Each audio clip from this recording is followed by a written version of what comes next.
We're going to take a pause real quick before we get into the episode and do a 10 bell salute for one of our ad-free shows, Sad News Bears, and just a brother to all of us, Mark Nielsen. So that being said, rest in peace. Allison, praying for you. And Mike, take it away.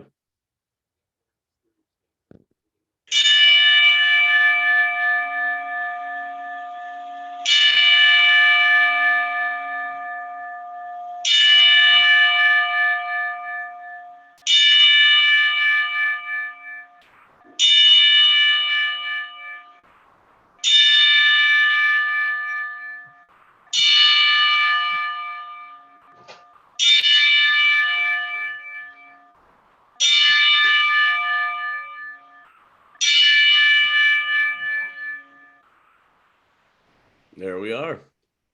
That goes out to everyone affected by that. Unexpected loss indeed. But I guess now it's time to get back to the fun, as only, everyone would like to have, obviously. So that being said, I am James Elcora. Welcome to episode 5 of the Kick Out Crew. But, it's not only me. We got the group here. Give you a chance to introduce yourselves. I'll kick it to Brad first. Brad, let everybody know what's up. How you been? Good. Good to be back. Another week. Had a great week. I'm Brad. You can find me at Yes Man Brad on Twitter. Oh, is this an intro or are we just talking about our stuff? What are you doing? Time out. You're not going to sit there and act like you just didn't watch the season finale of whatever the This Is Us or all. Oh, don't whatever me. You texted me 9 times. You texted me 9 I had times. to check on you and make sure you checked on me. You know the name of the show. I think you watched the show. At least you got highlights from your mom, right? Yeah, my mom told me. Okay. So let's not act like that didn't happen. So it was okay. That was a little disappointing. I heard it was very underwhelming. It's hard to end a show. Very hard to end a show. So I think it should have ended the week before, but they wrapped things up. I didn't cry. So that's on them. I was ready. I was ready to cry. I was ready to cry. I didn't cry. My mom cried because the episode was my horrible. gosh. Yeah. I had to cut in here, Brad. Because you know what? You've been talking about This Is Us for a couple weeks now. So I'm like, you know what? I'm gonna try this out. Get the fuck out of town. No way. I did. I'm like, I'm gonna try it out. So I watched the trailer of the whole thing and everything else, and I watched the trailer. I'm like, you know what? Fuck this. I need my man card back after watching the trailer. So I'm like, okay, fuck it. I need my man card back. I'm going fishing. So I took the kid. I'm like, you know what? I'm going to load the kids up, take them down to the creek. We're going to go fishing. Get my man card back. I'm going to go out there, go fishing, catch his dinner or everything else. These little motherfuckers of mine, my kids I'm talking about, they're the little motherfuckers. I'm going out there. So, of course, it's daddy. Daddy has to get there. Put the worm on the hook, everything else. So I get the hook set up. I got 2 little ones, everything else. Get the hook set up, throw it out there, get the next one, throw it out there, go to get mine. Boom. One little one has a fish on there. She's reeling up.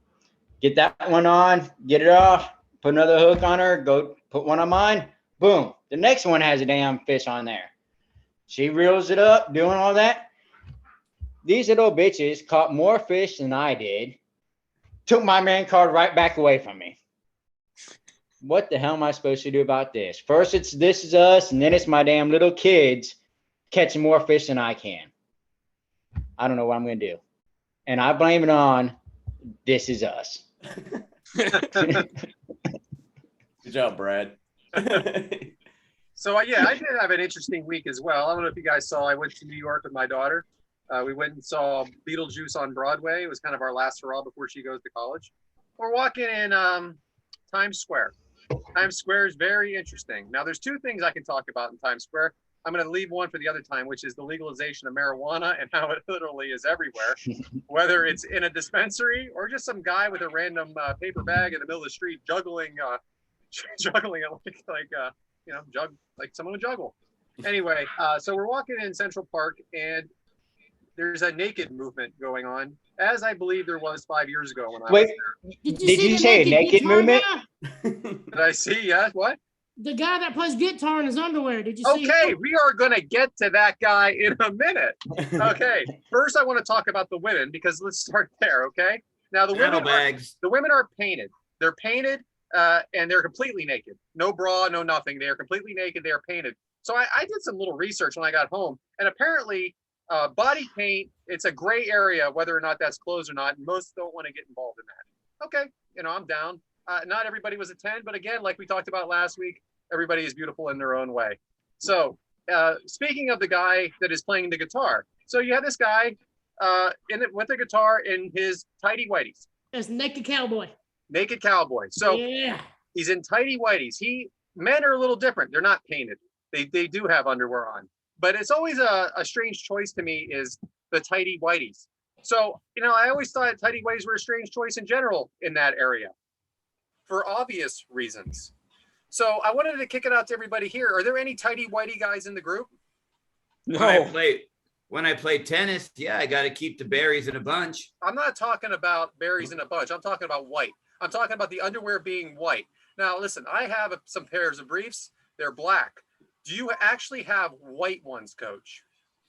Yes, I do, and I'm very proud of them. Now, let me ask you this. So when let's face it, we've all had our moments. We've all had those moments, those uncomfortable moments. When you're in white underwear, that uncomfortable moment is that pair of underwear is done for good. Am I correct? They don't even make them home. oh, when the number 11 sneaks up on you. So that's what I'm getting at. Tighty whities are, as far as I'm concerned, a thing of the past. But I do want to kick it out to the crew here. What kind of underwear do you wear? So, Coach, tighty whitey guy, huh? Okay. No. I wear. No. I wear Spanx. When you play tennis. I wear those athletic underwear straight down to your hamstrings, like a pro baller. What is Quick that? question. Would whitey tighties be considered like the granny panties for men? I don't think that. I guess I think women wear those granny panties anyway. I think it's just that they're deciding if they're going to go out or not. I think they're the most comfortable panties for them. But for men in general, I'm talking about just the cleanliness of making sure everything's good. I don't understand why you would pick the white pair in that region. But I wanted to ask, is anybody here a boxers guy? Like not the briefs, boxer, like the shorts? No? I am for bed, Okay. but not for day to day. But again, you're not keeping everything secure, right? So it's just basically like wearing a pair of shorts underneath your pants.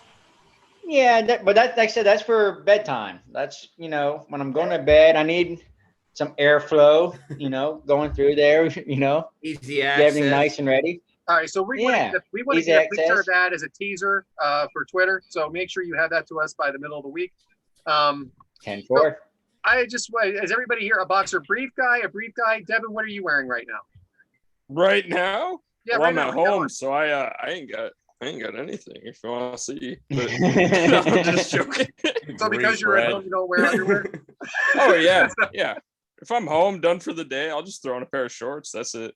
So you're free balling in there? Everything's Oh, Do yeah. you wear shorts? Sorry. At work, I'm wearing briefs. I can't wear boxers. I'm a bigger guy. I'll chafe all day. briefs or boxer briefs? Boxer briefs. Okay, I'm a boxer Not briefs. guy. You won't catch me in briefs. I'm not 50 plus. No, I don't think briefs Well, are bad. Again, I just don't like hey. the white ones. Now, Boxer briefs are good. They're still boxers. They're nice. If James tells us he wears the G-string men's bikini to bed, I will retire from podcasting if he tells us that. No, boxer briefs for sure. Boxer briefs. And Nobody pretty much just buy the assorted color pack, whatever.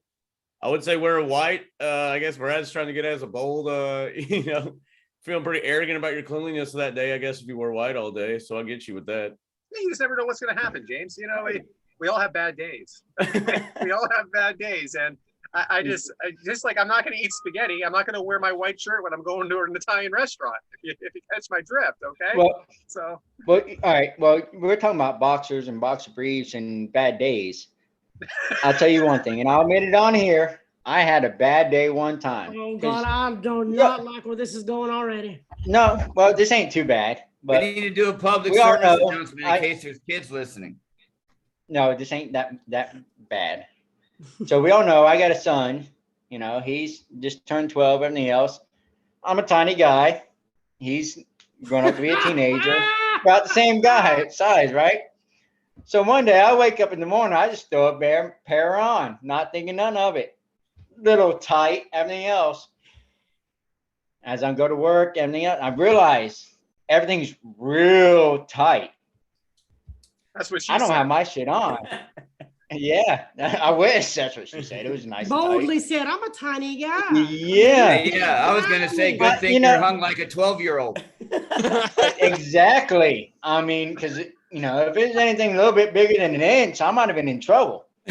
Because I mean, this shit was tight, and you know, I didn't realize it first thing. I wake up and hung over from the next night, got to go to work. I just throw some shit on, and you know, getting to work, and about 9, 10 o'clock comes, I can kind of feel everything getting tighter and tighter. I'm like, this ain't right. By the time next thing I know, I look down, I had to go to the bathroom. I look down, I'm like, oh fuck. I got my damn son's underwear on. How the fuck is this happening? Like the G.I. Joes or nothing gave it away or nothing? Yeah. The Spider-Man Well, designs they were getting ninja, they were Ninja Turtle. But I Wait got a a pair of minute, wait a Ninja Turtle. minute. I got a pair of You Ninja just realize Turtles. they're Ninja Turtles now? It took you all day. No, to I figure got a out pair of they're Ninja Turtles. listen, dude, I got Ninja Turtle, I got Iron Man, Spider-Man. I love all that. I got Ninja Turtle everything, pajama pants and everything. Yes. I mean, am I not I a love my man Ninja because Turtles. because I got Iron Man underwear? I mean, Right. you go to a bar and you meet a girl, James, you take those pants off, you got damn Iron Man right there on your damn Wait a underwear. minute. Do you and your son have matching Iron Man underwear and you just got them mixed up one day? No, his are red, mine are green. Oh, okay. That makes sense. It wasn't me. It was my old lady's the one that got them mixed up and folding them. She was the one that doing it, and she got them mixed up. Yeah, but She you're thought the he one that's had hung red like and a I Tic had green. Tac. He put yours on. He's like, wow, I've gotten bigger. Wow. He did. He's like, man, I'm hung like a horse. He's flopping around like this. And for those of you that aren't watching on YouTube, he was making a motion with his arm because that's supposed to be his penis. Which Brad just reenacted for those watching on YouTube. Hey, like Mike told me, hey, it's big enough to get me done. That's all that matters. Hey, like my uncle once told me, if one ain't gonna hurt it, another one ain't. I'm good with mine. What? That sounds like some straight redneck logic to me, honey. That's true. I go to the bar a lot. I go to the bar a lot. They're like, well, how big is he, James? I'm like, gets me off. Exactly. There we go. Like, yeah, it's 3 inches Hey, from the I ain't ground. worried about you. All I'm worried tip, about no me. shaft, baby. What's up? I'm a grower, not a shower. I'm comfortable. Are you? I might not be big enough, but are you tight enough? Oh boy. I mean, Maybe the it problem goes both is ways, does it maybe not? you're just too big. Maybe Hey, the what's the problem ain't over-under on because how you're many small. Miller Lights Mike Whitaker's in so I far? was thinking the same freaking thing. I was thinking the same thing. He's on a I'm roll. trying my best to keep this conversation going because I want to find out more. I'm trying my best. I'm thinking Actually, of the I'm- FCC. He's at least I'm 4. drinking Twisted Tea tonight. Now you have It's lost one of your those man nights. card just based on drinking For Twisted real. Tea. Hey, Three this strikes. is for a special reason. But yeah. We're cool I'm with on the my Iron Man sixth one. underwear, but when you and your son have matching underwear, then that's where it just kind of gets Well, we didn't plan on it. I mean, he goes and gets his underwear, and I go to the store and I It see. started when you had a tight pair of underwear on. Then, like 3 days later, you decided it was Iron Man, and it was a different color, and you never knew. Like, not even. The story's. Well, I mean, when I don't wake up know. in the morning, I mean, these are so tight. Shit Has my happens. ass gotten that much bigger? My God. I'm eating too much of my Mike's Meat Minute. See, this is what happens, Yeah. Brad. You introduce people to This Is Us, and now all of a sudden, this is the type of shit that happens when you do that. this is all Brad's fault. I blame it on Brad. All right. Which James. technically I butted in with it, so All right. Right. that might be my fault. Well, thanks for that, Whatever update, that was. Brad. Devyn, how you doing, man? Go ahead and introduce yourself to the people, and let's get this back on track. Yeah, I'm not doing too bad. These were some fun matches to watch this week. I haven't been doing much. It was two of my brothers, my dad's birthdays. So just honestly spent a lot of time with family last week. So And I'm excited to There you go. talk about these with you guys. These were two fun matches to watch. Well, they were Fun something is to a watch. funny word, but okay. Yeah, but hitting the high notes here lately. That's all I gotta say. Talking about cooking mad. Okay. What's that? What? All right, Talking about Rosie, cooking meat. Rosie, That's like you the magic got, word, like Pee Wee Herman's Playhouse is like meth. Ah, it's like the word of the day around Alabama. Yeah. That's you like That's the word where of the these matches year in came Alabama. can walk outside, throw a rock, and hit 20 people that smoke meth. No, they usually just right here at the door. I mean, Oh yeah, you run you that gotta throw a cartel. rock. You're like, hey man, no, I quit. My bad. All right. No, I ain't got 20. Leave me alone. A tainer, got a tainer. All right, Rosie, how you been, buddy? You got anything exciting to add to this? Not much. You guys have an exciting life compared to me. I'm just on summer vacation, getting packed up, getting ready tomorrow to leave for Las Vegas at the time of this filming for Double or Nothing and Rampage and Rebels karaoke on Friday night.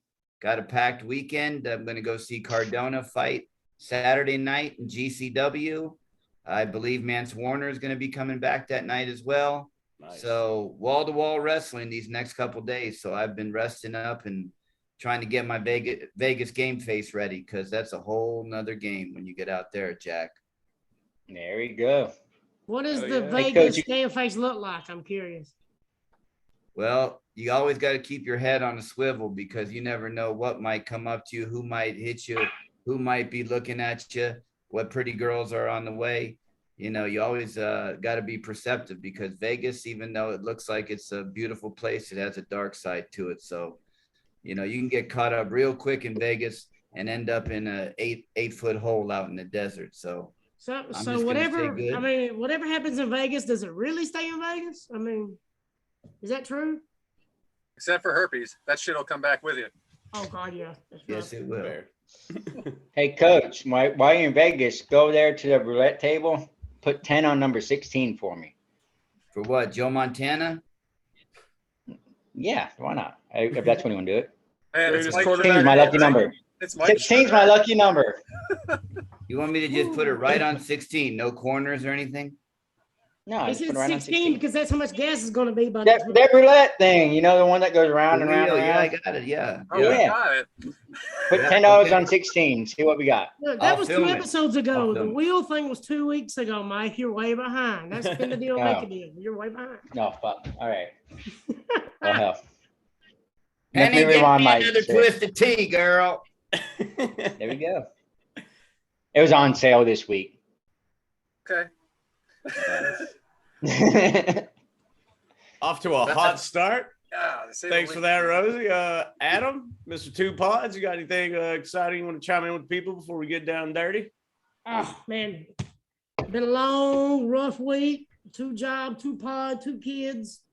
You know, 2 old lady. No, I'm just kidding. That ain't like that. But nah, it's been a good week. You know, Just don't tell them that.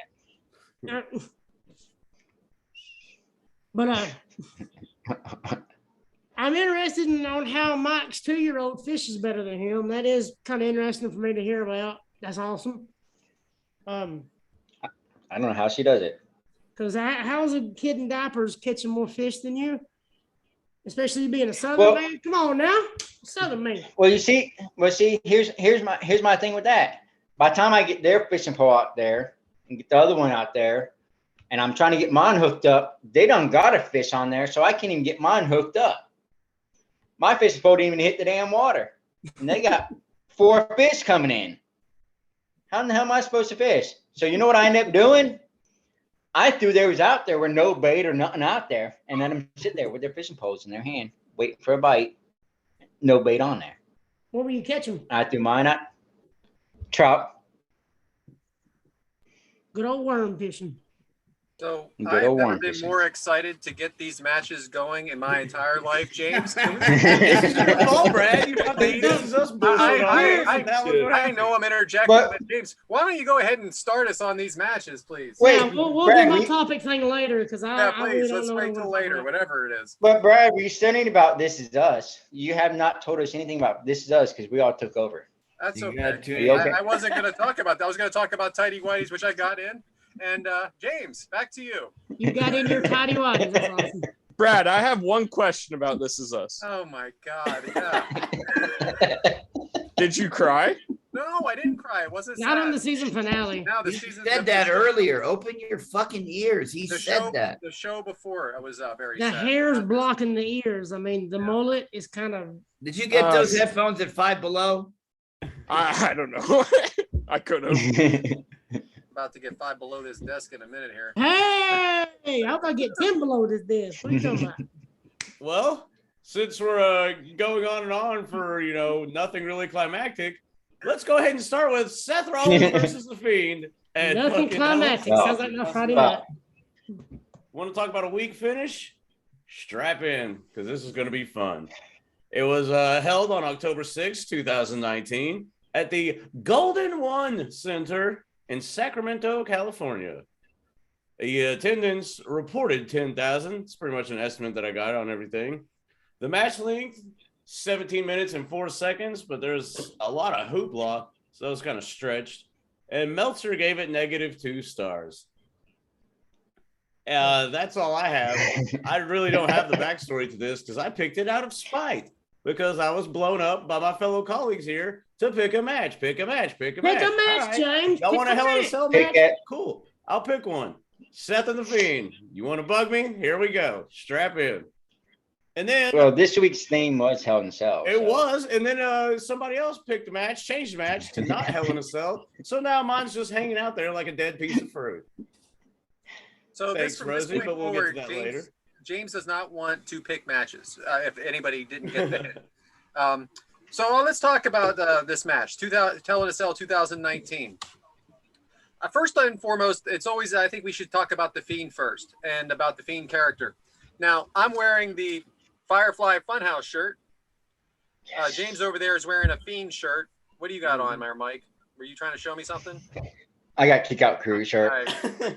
Great. Thanks for Which you standing can up. buy if you follow, go to our Twitter and you can purchase a shirt wherever, ship it to you, ship it to a friend, be a friend, tell a friend. Go So back for in. months and months and months, there was these, the Firefly Funhouse was on. I thought it was great. I thought it was a great buildup. It was more of a Mr. Rogers theme with Funhouse, but you obviously knew something was off with Bray Wyatt in there. Something wasn't right. He was turning into something little by little. He turned into the Fiend. When this match starts, Rollins comes out to a very, I would say, mixed reaction. I don't know if you guys felt the same way or not. He wasn't exactly being cheered. He wasn't being booted. It almost was like no one was really into it. So which makes it all very confusing. Who's the good guy and who's the bad guy in this match? Because I think they really wanted the Fiend to be the bad guy. But let's face it, this Firefly Funhouse character was very, very popular. Mm-hmm. So it's one of those situations where I don't think people knew who to root for. In this situation, Devyn, who were you rooting for? Back in 2019, I was totally in on Bray Wyatt, the Fiend. Like I was fully invested. So I definitely was rooting for Bray Wyatt at the time. So the phone's lit up. The Fiend has a badass entrance. It's kind of a mix of the Fiend now, like whatever. It was a variation of what his Bray Wyatt Eater of Worlds was. It's just a little bit different, but people still had the phones up and they were still treating it like a Bray Wyatt entrance. Now, James, I want to kick this over to you. The Fiend had a indestructible persona, almost like he was crazy. Like it was a mental indestructibility. Whereas when he was Bray Wyatt, the Mr. Rogers character, he was not that way. Do you think that worked? I would say yeah, because the alter ego thing, and plus it was catching fire. I mean, we can all agree that it was over. And I don't know. I like the you start with the kind of the video package and it kind of fades away, and then like the let me in, stuff comes out. So I like the persona of it as being like the evil side of Bray. All of your pain and hate and all that coming out personified, I guess you could say. So I dug that. Calling it the Fiend, was a little trippy, but I don't know what else you would call it. Do you think that it was better when you knew he was turning into the Fiend, or you think that the end result was satisfying? or was the build-up better to it? Build up took a long time, and there is one part of the build up where he is standing, and I think this is like one of the first times you actually see the Fiend, where he has all the kids in the Firefly Funhouse, and he's standing there, and he's just saying, "Let me in, let me in." And there's a bunch of kids around, which I really didn't think that was a kosher thing to do. Figure They HR got that somebody from would Michael stop that. Jackson's Neverland, right? Hey, Is that what they got that from? Jamona. You're That right. being said, I'm gonna swing it back. I don't know. I just thought that they were really onto something there, and you just got done cheering for Seth Rollins, to beat Brock Lesnar and get the belt and all that stuff, and now you bring up this other character, which is not getting the heel heat you think it's actually getting over. So throwing them both together, I don't know. And of course, we all know how it ended. Pretty much quasi. Like it was just a whole quasi build up, quasi match, quasi finish. It's just where were we going with this? Coach, what did you? The Fiend still used the Sister Abigail move, but he also had the mandible claw. Do you think, as the Fiend character, they should have got rid of the Sister Abigail move that was known for what Bray Wyatt's finishing move was, and when it was his old character? Well, first of all, I'll start with this. I was not a fan of the Fiend character at all. I liked the Bray Wyatt character with the lantern coming out to the ring with everybody with their lights on their phone, the fireflies. I mean, I liked that gimmick. I was there at Elimination Chamber when he won the title in 2017 in Phoenix. So I'm partial to that character. I didn't like the Fiend.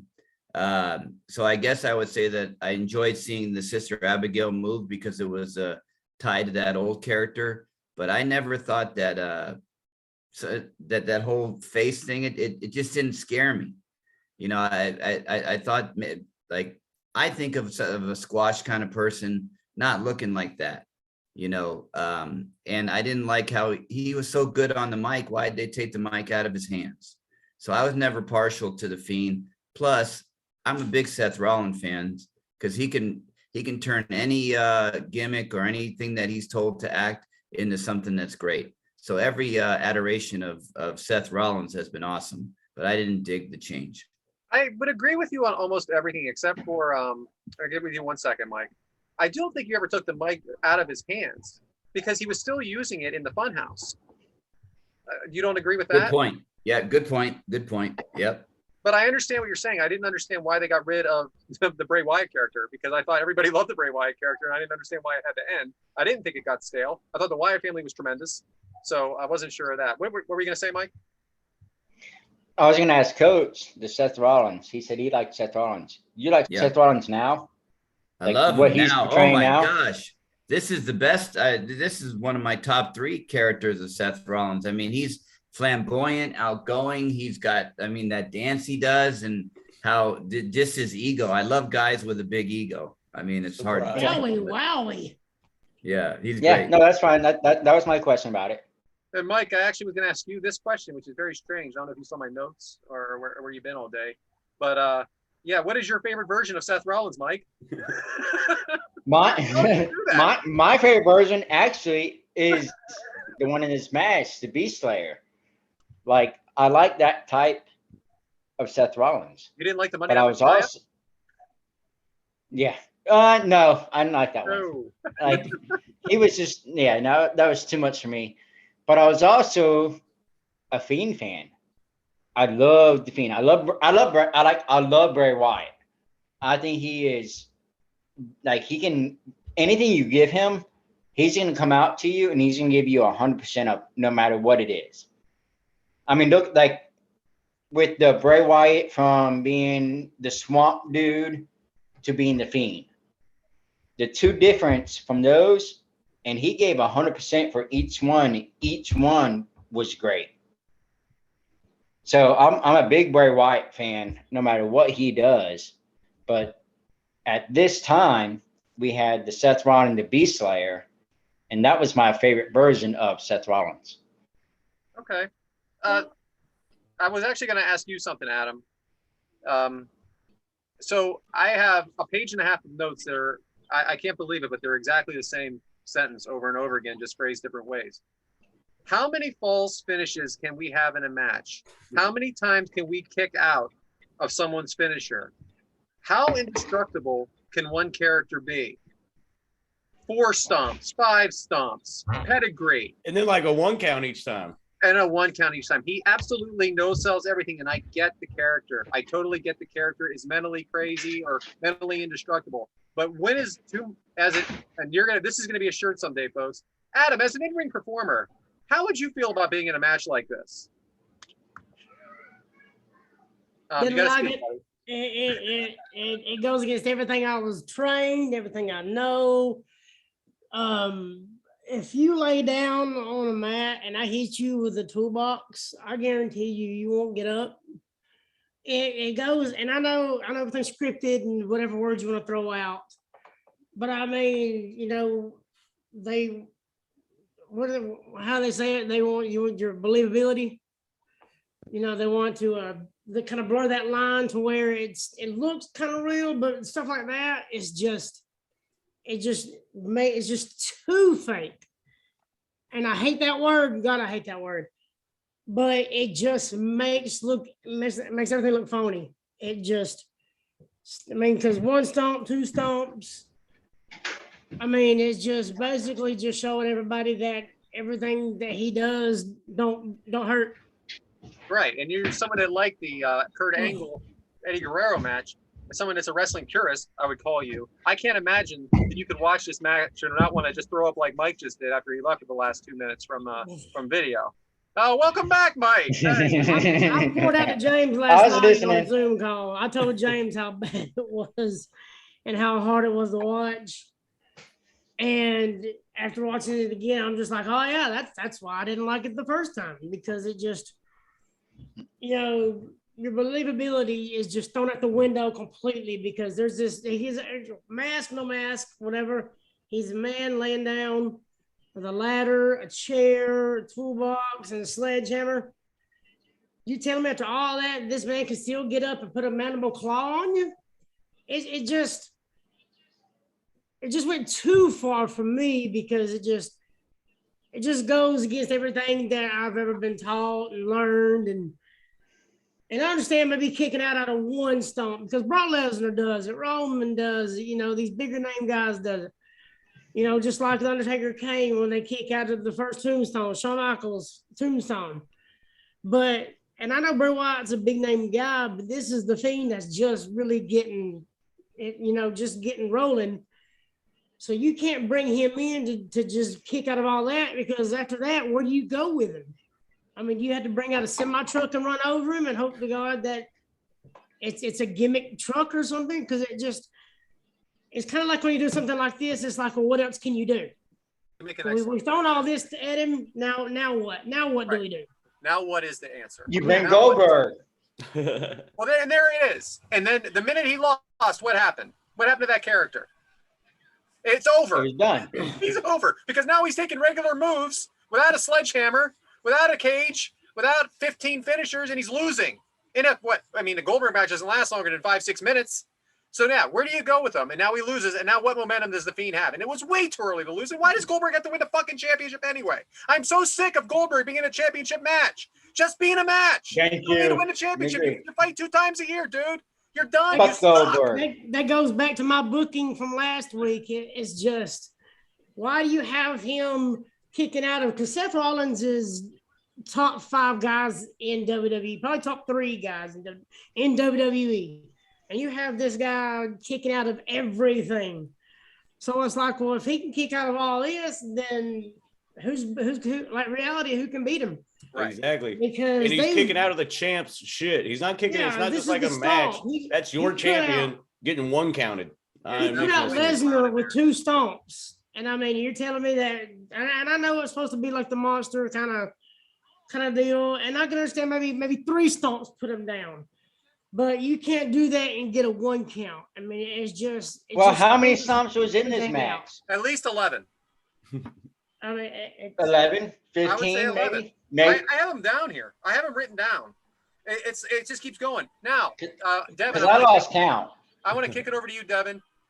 What are the fans booing at in this match? Because they're booing through a lot of it. What are they booing at? Are they booing at the Fiend? Are they booing at Rollins? Or are they booing at the whole thing? I got a list if you need it. Literally, there's like a bunch of stuff they're booing at. Yeah. So That's many my things. dog. They're booing at the match itself. They're booing at the red lights. They're booing at the ref for disqualifying him at the end. I don't know. They were chanting to restart the match right after the match too. Yeah, Like the that's all we fans were needed, 10 wicked. more minutes of that. I was cheering for the referee to count to 3. That's the only person I was cheering for. Yeah. Coach, you do like stuff like this. You like entertainment, and you're muted, buddy. You're muted. Yeah. So, all right, there's a spot in this match with the You're big still hammer. muted. There's a lot of false finishes. You like false finishes. The Yeah, big I do. hammer. There's a lot of opinions here that are contrary to what you think about false finishes. I like false finishes too. I thought this was a little much, but what did you think of the match? Well, when you use weapons, it shouldn't have a false finish. You know, maybe a super kick out of that, a Panama sunrise, jump off the top rope, maybe even a table.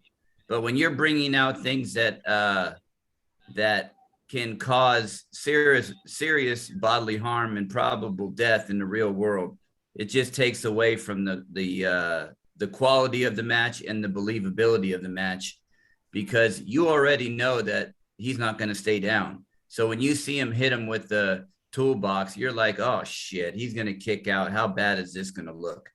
Because we're kind of preconditioned for that with this new form of wrestling that's come up over the last 5 to 10 years. So I do like it, but the crowd has to be hype. You can feel the crowd build up. Then they hit that false finish and the crowd pops. They couldn't see in the ring. So they didn't know a lot of times what was going on. So the crowd couldn't get hype and build up to that false finish because I couldn't see it on TV. They couldn't see it in the crowd. So that also took a lot of the mystique of this match away. Now, the false finishes are great when they're done right and when they're put in the match at the right time. But after sledgehammers or toolboxes and they're getting one counts, I mean, that's just, it goes And chairs from after 50 chairs to fairy and- tale. Yeah, And you I lose me agree. in fairy tale. So you guys lead me to a question that Michael McClanahan asked, because I might as well throw this in here now because you guys mentioned about the red ring. Get out your dictionary. What are your thoughts on the red Hell in a Cell structure? I dislike it and find it to be somewhat of an eyesore. That's Money Mike. I didn't mind the red ring as an effect. I didn't think it needed to be for the entire match though. Like, how about for the entrance? How about for the finish? It reminds me of It reminds me of the Waterboy when he has to talk like that for the entire movie. It drove me up a freaking wall. But it was funny for a little bit. But that's what it is for me. Anybody actually like the red ring? Nope. I got you right here. The red light sucked. The red structure, it's kind of like the 6-sided ring for Impact. It's just something else to sell. It's just more merchandise. I'll give you that. All we gotta do is just paint it from whatever color to red. Oh, we'll sell a ton of these just because we put a different color on it. To me, that's all it is. It's just a money grab. I mean, it's just another way to sell merchandise. Well, here I got a question. Okay. Does the red light work without the red Hell in a Cell? I hated that red light anytime we- they had it during the match. Well, it's already hard enough to see in a Hell in a Cell to begin with, let alone adding the Yeah, red and then the light. people Right, 30 so- rows back can't So see I'm saying not in a Hell in a Cell, but in a normal match, have that red light. Like that's the Fiend's thing. Does that work? This is Does too it work for dark the for the crowd? people. Does it work for you at home? I thought it It's was just- cool at first, but I was done with it. I was done with it after about a minute or two. Once the bell rings, it needs to be Yeah. lit up some because you got to be able to see something. And So they probably could anybody, have done it right. They probably could have experimented with it a little bit more, but it's just the way they did it. It's just you couldn't see nothing. but like I said, I really See, like I agree with Adam. I think they could have tweaked it out a little bit. I think the red light kind of could work if they make it more visible. Because that red light or whatever it is, I think it could work. But you have to make it more visible for the fans. And because you got to see, their point of view, like it's the Fiend. So has that red light situation and everything Something else. special for him because he's But- a special thing, So Right. Yeah. Yeah, it's special for him. it maybe not so bright red, maybe just a little tint, something, but it could work if they experimented with, a little bit more. By the way, guys, I have every one of those ornaments from the Firefly Funhouse for the Christmas tree because I was a fan of that Firefly. Yeah, well, Funhouse. we see your background. I loved the Firefly Funhouse. Right. I loved it. And so there's a spot in this where there's that big hammer. It almost looks like a circus hammer. I thought that was an interesting spot. Devyn, what's your favorite circus animal? The circus that used to come here when I was little was like they used to bring a bunch of dogs. That was kind of fun When to he was watch. little, like 3 So let me years ask you ago. something, Devyn. Was there not ever lions or elephants at your circus? Because I No. have a feeling, yeah, right. This is what I'm talking about. What? This is what I'm talking about. This is how young this kid is. How about when you go to a fucking dog show? They don't Yeah, even do they even have dogs clowns and anymore, or are they too camels. offensive? Animal rights But- done stepped in by the time he's old enough to watch a What show. kind of dogs? Dogs? The Westminster Traveling Show. There was literally like 6 different types of dogs. They all did a bunch of tricks. And then there was It's a not bunch of circus. camels. That is called a and- dog show. So there was this thing. It was called a circus. They had elephants. They had lions. Hang in there, Devyn. Hang in there. I know this is way before your time. This ain't And your there time. were clowns, but now people are scared of clowns too. It looks like Adam has a question. Adam. Okay, first off, I don't want to talk about clowns. To hell with that shit. I'm not scared of them. I just don't like them. I don't Well, you trust know that them. the Fiend is a clown, right? No, he's a wannabe clown. All right, But- so let's bring this but- home. He's an But evil why clown. is one hammer okay, but the sledgehammer's not? Why is his hammer okay to use in the match, but the sledgehammer's not? Why is one better than Well, the other? I mean, listen. Now we're gonna finish this out here. So James, this is your match. I want you to talk about the Ugh. finish here with the sledgehammer. Yeah. So the way this match ended Why was do you- it ended. They stopped the match. Hell in a Cell is not to be stopped for any reason. I mean, for God's sakes, he's broken in half. He fell off the top of a cage. Big Pauly through a table True. and looked like he died twice during a match. And they kept that match going. They stopped this one, and it wasn't obvious work. James, what was the thinking? What was the thinking coming into this? Well, number one, I would like to get to the toolbox part. How do you think the ring crew felt when they're like, well, this asshole's just throwing our tools all over the damn place, and we have to take this down in like 10 Where's minutes? my half-inch wrench? I just had that son bitch. Where'd it go? Exactly. Where's the 10-centimeter socket, asshole? But I don't know. As it was getting to the finish, you could tell with the piling of shit on there. I figured it would be like a count out or some shit like that. But when the referee gets in there, it's like for the safety of him, like you're calling it. But it's a fiend, like murderous, ghostly clown character. Is it a person? And why are you feeling sympathy for this? I don't know. It was all just a big convoluted piece of shit. You ever think that maybe Bray Wyatt said, I was hit too hard, I need this to end, and I'm not supposed to lose here? Well, but then he got right back up and started mandible clawing, and they fought for However- another like 10 minutes. He did have a concussion after that, correct? Yeah. I don't know. Yeah, he did. I mean, that's what was In the real news. life? Oh, dirt sheet news. I don't know for sure what this wasn't in the New York Times or anything. All right, so I didn't read it on page 7, but they did say that. So I always wondered about that, and I always thought it would be a great question to ask him if he was actually hurt and he wasn't allowed to lose, and this is what they did, or if it was planned all along. I mean, I don't know who to ask for that because who is any of the guys we talk to normally there for this? Any of the Well, I guys? mean, there's listening? one guy that Bruce never Pritchard? does anything, but he's there. He was there. Who's that? Brucey. Oh yeah, well maybe Bruce someday, wasn't right? there. Someday. Do you think he's the one that booked One this day. shit? Did he book this shit? He might have been. He might I'm have saying, said, yeah. I'm fuck you, saying cover he- that, watch Yeah. this. So we're talking about Bruce Pritchard. Bruce Pritchard, something to wrestle on ad-free shows. One of the great minds of wrestling.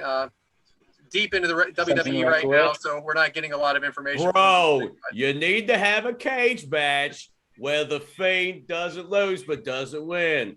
And the hell in the sail's red, and you gotta have a red light over the top of it. Bro, I actually, though, I Y'all don't do have good a with the problem. pictures there. I don't have a problem with leaving the fans angry, and they did leave the fans angry. They booed us out of the. They booed him out of the building. We were angry at home, but guess what we did? We tuned in Monday. We tuned in Monday We to see tuned in- what was next and how they were going to exactly. explain themselves. What's wrong, Coach? Go at. Tell me what's up. Tell me what I'm doing wrong, pal. No, I didn't tune in Monday. That was the decline of WWE for me. And in 2019, AEW was right around the corner. So I knew they were coming.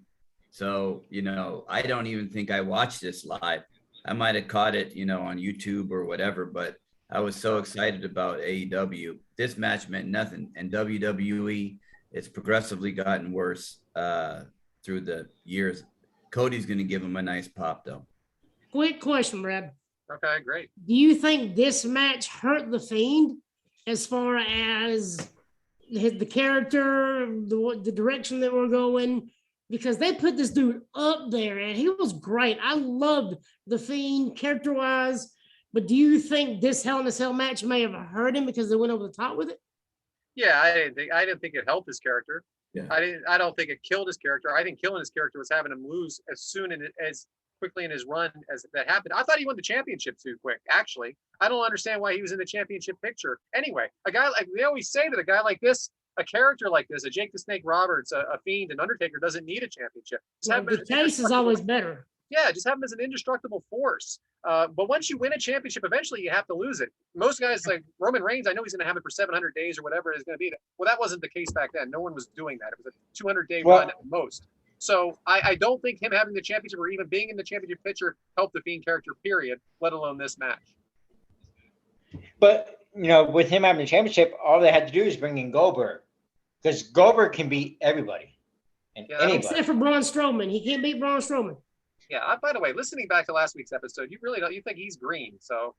No, I didn't say he was green. I just don't think he can lead a match with a guy that's never wrestled before. No, I understood what you meant. I'm just kidding around. Yeah, but like when he's in there with Roman or with anybody else, he's amazing. He's phenomenal. I mean, I love Braun Strowman. Yeah, me too. I just don't think that him and Alistair, I just don't think it's a good main event for your first show ever with a guy that's never wrestled before. And by the way, I really liked him in the Wyatt family. I loved him when he came in. Remember, he kept putting Roman to sleep. Whatever move that was. But anybody have anything else on this match? So the way it ends is the Fiend gets up, puts him in the mandible claw, walks out. Fans want it to restart, and it abruptly goes off the air. And everybody's angry and upset. Like I said, I don't have a problem leaving the fans angry because if you always make them happy, you can't always be happy.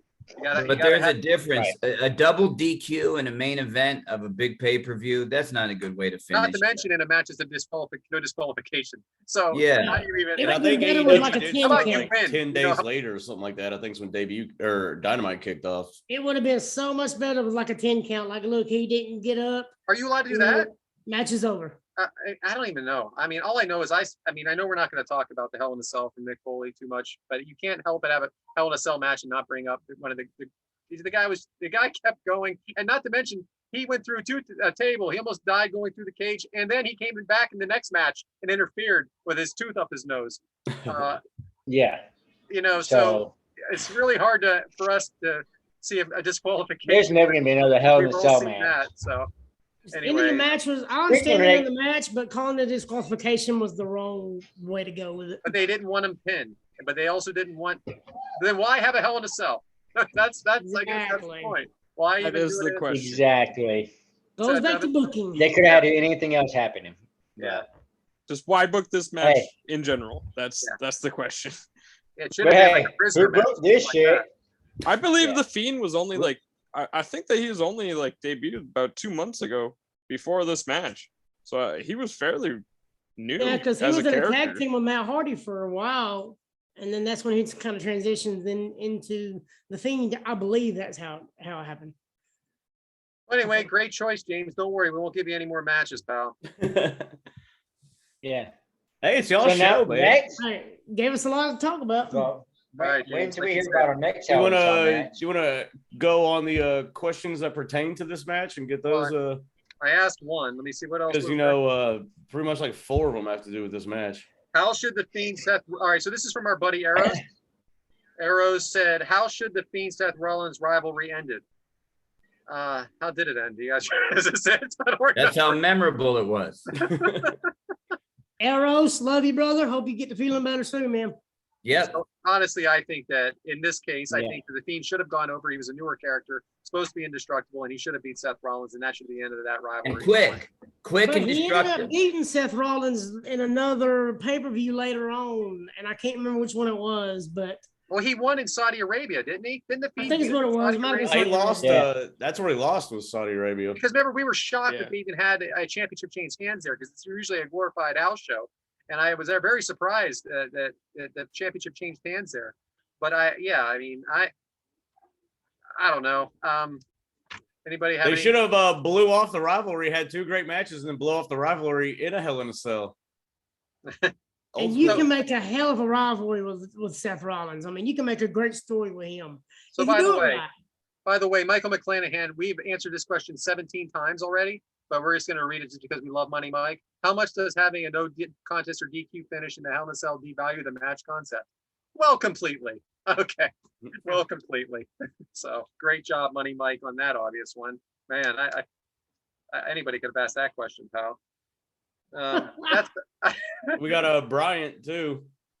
what are What your guys' thoughts on the Fiend character? Yep, there you What, go. if anything, would you have changed about his character?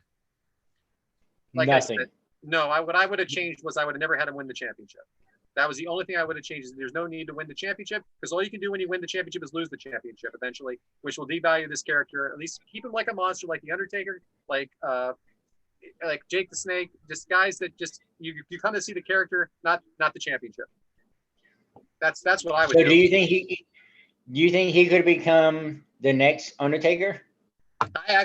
No one's gonna be the next Undertaker, so I don't want to get slaughtered on Twitter. I know we have all these followers now, and Okay. everybody's all over us. Very true. You know what I mean by that, but But I will the say next version. he's up there as one of the most interesting characters of the last 10 years, I would say, though. And character gimmick.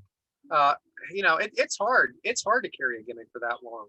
The Undertaker's one. I mean, I said this on another show, and everybody laughed at me, but Goldust was one that they could maintain a character for so long. Exactly. I thought the Fiend could have done better as not a champion, is more of a monster. They did it with Bray Wyatt, or not Bray Wyatt. So why they let him go? Well, I think that had a little bit to do with him as well. We don't know the story yet. Yeah, that's probably a been financial situation It's also. been 2 years, right? We still don't know the story. I think you could keep the Fiend as like out of the title picture, but like, let's say you have a guy that like, hey, he's about to feud for the championship, but we're gonna have him feud with the Fiend to kind of legitimize him. And then once they blow off like a couple, 2 or 3 matches, then said person could then go to the title picture and chase the title. It'd be a good way to like build up a character to go for the title. Yeah, I agree. Exactly. That'd have been good. That'd have definitely been good. So, But you know, is that all the questions, James? for that pertain to that one, correct. Okay. So, This match got worst match of the year in 2019, right? I don't know if it was that bad. It was a Probably bad so. ending. It just wasn't what a wrestling purist wants, or even just a casual fan. It was, According to the Wrestling Observer newsletter, oh, well, I worst mean, match of the year. write If it it's in down. the newsletter, you Put it know on the it's wall. true. Write Must be down. true. Well, You that can has take to it be to the true. bank if it's in the newsletter. You know that. I don't think there should ever be negative stars on anything. It's not really a thing, but that's him. So. Well, speaking of anticlimactic endings, I think we've badgered this one to death. So we're gonna move on. I believe we have to take a live look at Court TV right now. I believe Mr. Rosenbaum, do you have anything you would like to chime in with? Well, we've been waiting, and Adam, his defense attorney, had notified me a couple days ago that he is ready to proceed with the case. We wanted to keep things fair, so Adam is a great young litigator, and I told him I would wait for him to be ready, and he's ready to defend Devyn. So when he is found guilty of treason, we know that he will have had a fair and honest defense and trial. But for my opening arguments is this. Family's all we have. And as a kick-out crew, I feel a great sense of family. And one thing I don't want to worry about in a family is someone that's going to tell you one thing to your face and then go and tell somebody something completely different. And we have a perfect example of that with this young whippersnapper, Devyn. 4 weeks ago on the Mike Chioda show, after our very first episode, now I know that they taped it 2 weeks before, but Devyn knew that we were starting this podcast. He had the knowledge that he was on it, and he had the opportunity to say, guys, I'm going to the Kick Out Crew. That's going to be a great new podcast. But instead, he tells them that Mike Chioda's Mailbag is his favorite podcast. So what I need to know, and I need to resolve with me is he telling people one thing and telling us another? Because the Kickout Crew is not just a stepping stone, Devyn. I know you're young, and I know you have a long career here in podcasting, but I don't want to be left with all of us in the cold because you're trying to play both sides of the fence. And with that, I'll close my opening arguments. I object. You can't object in our opening argument, opening statement. You can't object. Well, I in want my opening objection statement. noted for future reference. I want my objection noted in the notes Duly noted. for future reference. You may proceed with your opening statement. I believe Devyn, in his words, after I've chatted with my man here, when he said it was his favorite podcast, he meant of AFS, ad pre-shows. It was his favorite podcast of ad pre-shows. Under the paywall, just maybe they just left that part out when they were reading the question or reading the comment. Maybe just a typo. Maybe they just said, oh man, I'll just read this part. I won't even read the end of the comment. Maybe he said my favorite podcast of AFS. Maybe just Pauly just didn't feel like reading all of that day. Wow. Taking shots at Pauly B. I don't know do we even know that this was Devyn's question? How do we know that his girlfriend or fiance didn't get on the computer and ask the question under his name? So we need proof that it was actually Devyn typing these letters, because for all I know, it could have been the neighbor's cat doing it. Who knows? Maybe Mike went up, chatting with him, was like, I gotta go to the bathroom, and secretly jumped on his laptop. You never know. So I feel like this is, I don't even have the word for it. That's how absurd these charges are. And I can't deal with it. I'm sorry. I just can't deal with it. I'm done. I'm out. Well, as you can tell, the professionalism of definitely Alabama Bailey over there, but I am willing I forgot my pants. Sorry, I forgot my pants. bring Pauly B on the show and question him about whether he spliced the recording or not. Because if we can substantiate the claim one way or another that it was edited or not, according to the defense, that makes a big thing. Because according to the defense, they're saying that it was cut. It could have been. There's a possibility. I didn't interrupt you. Don't interrupt me. I gave your time. I object myself. I'm sorry. I object myself. You're objectified. I'm ejected. You're an object. But in the coming weeks, we're going to be bringing different witnesses in.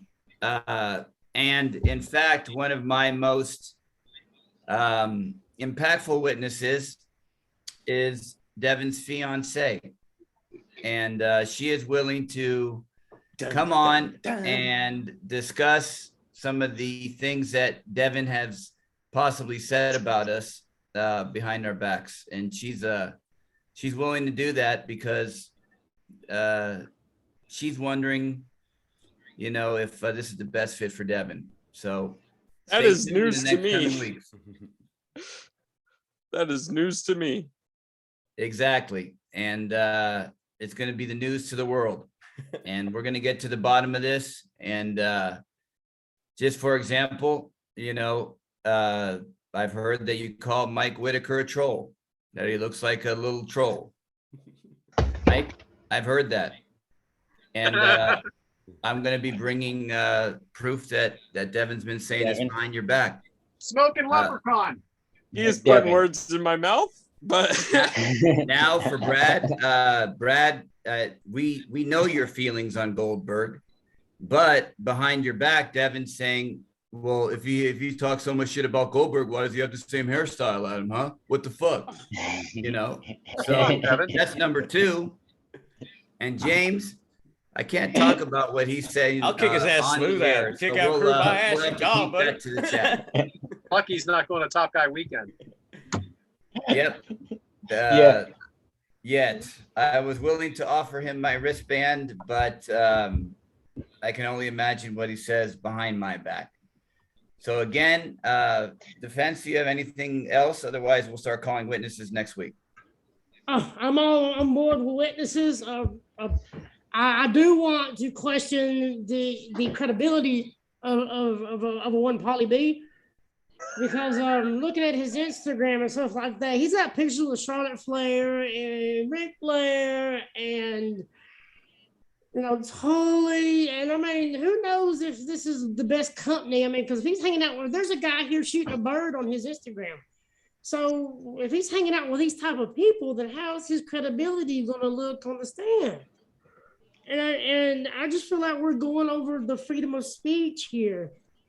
It's just preposterous. It's ludicrous. Not the guy from Atlanta. He's great though. Love Ludacris. But this is preposterous. This is absurdity. That my witness, Hellfire, I'm so damn.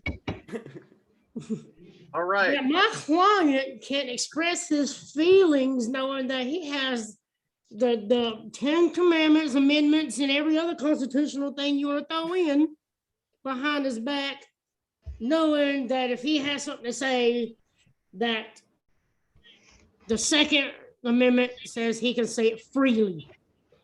The Second Amendment is guns. That Now, one too.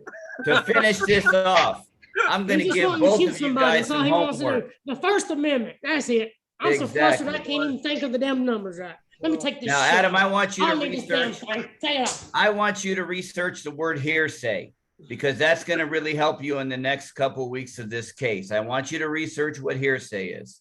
Hearsay. I also No, want to know what hearsay, not hearsay. the 10 Commandments Constitution is. But, I said the 10 Commandments and the Constitution. Everything he's got behind his back. He's got it all backing him up. okay. Plus the Second Amendment to shoot guns and shoot other people. Just Poor don't get Mike caught. has gone to the bathroom again to throw up his 19th Texas tea or whatever. Twisted tea. Don't you bring Texas into this? Is it They're not made- nitrogen? They're made in Texas. They're If made it was in nitrogen Texas. twisted tea, you wouldn't be having this problem. True. Yeah, if it was brewed with nitro, like this Pepsi right here, then he would not be getting sick at all.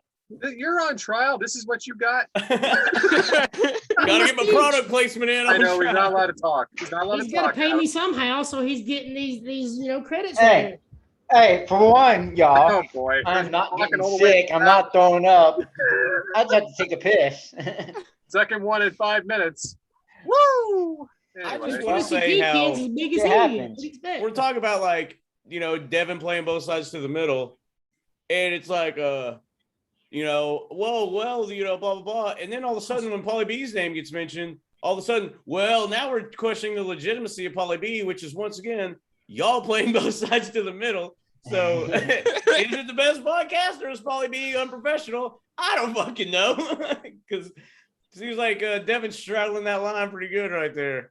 Hey, the Mailbag is the best podcast with Mailbag is the best Mailbag podcast. He is the I have best. Devyn on text trying to twist my mind into dropping the charges even before the case. He's saying stuff like, I don't want you to think I'm not all in. I'm fully invested, trying to get me to drop the charges on him. I have the text right here. So talk about playing both sides of the fence, Mr. El Karai. I'm glad you're starting to see the light. Do Mike- we have proof that it was him that texted? It could have been his girlfriend with the phone. He could have been taking a shit when that message was sent. Y'all think I I'm need playing both fingerprints. sides, but I'm playing a circle. There it is. He's playing all sides. This son of a It's a bitch. circle. Tune in next He just week admitted for the beginning witnesses. And with that, let's move to the prisoner. You just, all right. You heard can't that? admit that Here's you're the going in a next- circle. You're just shooting yourself in the foot. I know. I'm just Can we going to let just him cut keep that out talking. and That's I why I can't cut say it off. We're not cutting anything out. Any of it. All of it's in. Oh, it's in there. You're taking freedom of speech a little too far, buddy. Well, the Second He Amendment. just admitted his guilt. I You're mean, taking your freedom of putting your butt in your Ed mouth. Prather, we might have an open window for you in a couple weeks. That's true. You just threw a Speaking wrench of, in the whole case. Speaking of Devyn's pending litigation, we're going to get to a match involving The Prisoner and Sting from Slamboree 1993. It took place May 23rd of 1993, aptly, in the Omni in Atlanta, Georgia. The attendance was 7,008. That is a 7,008. Exciting. Match length of 5 minutes and 15 seconds, which was 5 minutes and 15 seconds too long. It was 100,000 pay-per-view buys. And surprisingly, Meltzer gave this a -1 star. You know how to pick them. Yeah, we're doing good shit right here. So, although I think Rosie chose this Hell in a Cell themed match to match the match that I chose, that being said, you can go right ahead and explain your non-Hell in a Cell match. Can I ask what made him change his mind from the first to this one? What? Also, not a Hell in a Cell match. Devyn's impending litigation.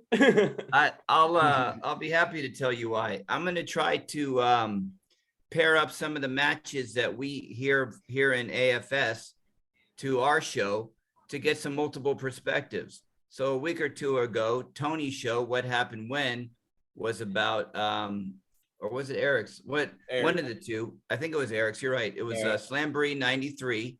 And I heard Eric's perspective on it. And I heard what happened with Scott Norton and everything. So, you know, knowing some of the back details, and I wanted to, you know, maybe get some crossover between some of the other shows so we can get some varied opinions. I like that. That works. However, I can do it that. is not a Hell in a Cell match, which was the theme, and it is not Bounty even in a match. cage. So It's a bounty match. Yeah. So I don't know if you were paying attention or not, but I mean we'll do it because it's funny. And yeah, but not a Hell in a Cell match and not in a cage. But anyway, go ahead. But it does have a prisoner, which gets put behind the cell, I guess. I don't know. There's a cage match after this match was actually a really good match with the Hollywood Blondes. It's actually pretty good. Now, I wanted to retitle this match after seeing it to the fetish match, because the prisoner found multiple ways to choke Sting, and he choked him, and he choked him, and then he choked him again. I would say that Sting was choked for at least 4 minutes of that match in various different positions. So I had to rename the match the fetish match. It was terrible. Nails. Nobody likes Nails. He has one of the worst reputations. And he came in late because Scott Norton wouldn't fight him for $2,000. He wasn't going to mess up his reputation in Japan. So that's another reason why I wanted to see it, because I knew Nails from the WWE and his different characters there. But I wanted to see him here against Sting, and I love Surfer Sting. That's my favorite variation, because I'm 48, and in the 80s, Sting was the shit. And when he used to howl and all that, that was awesome. So to see one of Sting's last matches was awesome with the old gimmick. Did you know Nails' background and what he did in the WWE before he joined the WCW? Do you know the whole backstory with that? I have it somewhere, but no, go ahead, tell me. I mean, it was just interesting because it was during the whole steroid trials and everything. And something about him and John Nord, he went in Vince's office and like threw him on the ground and everything. And John Nord stood at the doorway kind of watching for people. And they had to break in Vince's office and pull Nails off of Vince. Wow. And they even asked Nails to come in as a character witness in the trial. And he made a remark or something during the trial, and it made it look like his hatred towards his ex-boss would made it, I can't remember how they worded it, but it just, they didn't take his witness or his statement because of his hatred towards Vince McMahon, because something about a payoff in WrestleMania or something. He beat Virgil in like 30 seconds or something and got paid like $9,000 and wasn't happy with it. So he went in there demanding more money, and him and Vince started fighting, like legit fighting. It's pretty interesting reading. I mean, it's, I remember hearing that too. I think it was on one of the podcasts they were talking about that. Very interesting. Might have even been good chance to go read about it. You know, take 5 minutes. Oh wait, there was the Nails something to wrestle. They did one on Nails. Yeah. And Okay. I think I heard it on there. Did anybody happen to see the Missy Hyatt interview that started before? Yes. At the end, that guy was kind of creepy. He goes, Yeah, you look good, lovely now, baby." lady. You look lovely. Is she great or what? I mean, I know she wasn't. She was trying really hard, and she's hot as hell. And this was, a different time. But you can't help but root for someone like her. I don't understand how she ended up with the guy from the Wonder Years, the older brother. That's weird that they were ever together. Like all these wrestlers around her, but she didn't like wrestlers. So I wanted to mention this as well. Have you guys listened to the 900 number thing on AFS at all? Yes. Oh, yeah.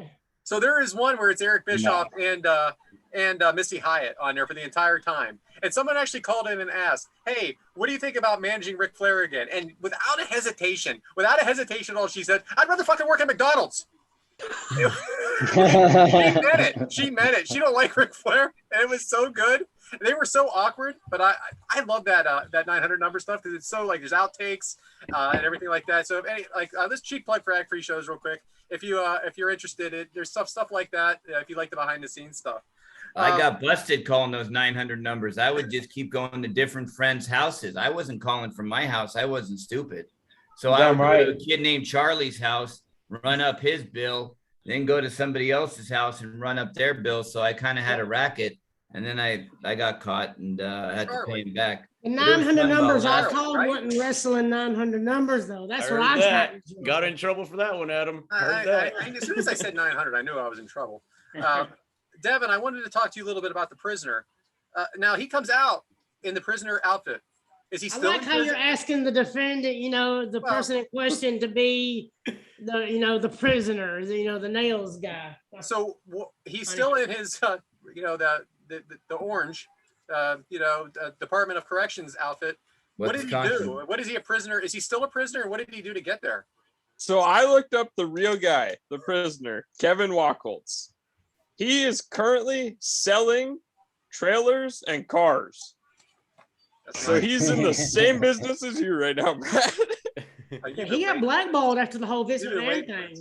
He got blackballed from almost everybody except for Eric Bischoff. He hired him for spite. That's what it said in the shit I read. But it's just very interesting that he was still in his prisoner outfit. It kind of reminds me of the whole Wardlow thing going on right now with him in the cuffs.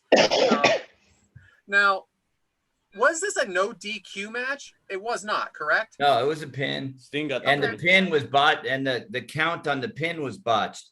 It looked like it was only a 2 count. But what happened was the referee on the first bang hit the hand, so you couldn't hear the bang of the ring. So when you're watching the match, it looked like the match was over on a 2 count. But then they slow-mo and they show you that he hit his hand. It was terrible. So, Mike, I was going to kick it to you on this one, actually. So they use this wire to choke. He uses a wire to choke Sting on the outside of the ring. Choke. Now he's choking him. Like, again, I have it written literally here, Coach, 6 times. Choking. The fetish match. But there's one point, Mike, where they're choking him with a wire. Why was this not a disqualification? The referee wasn't looking.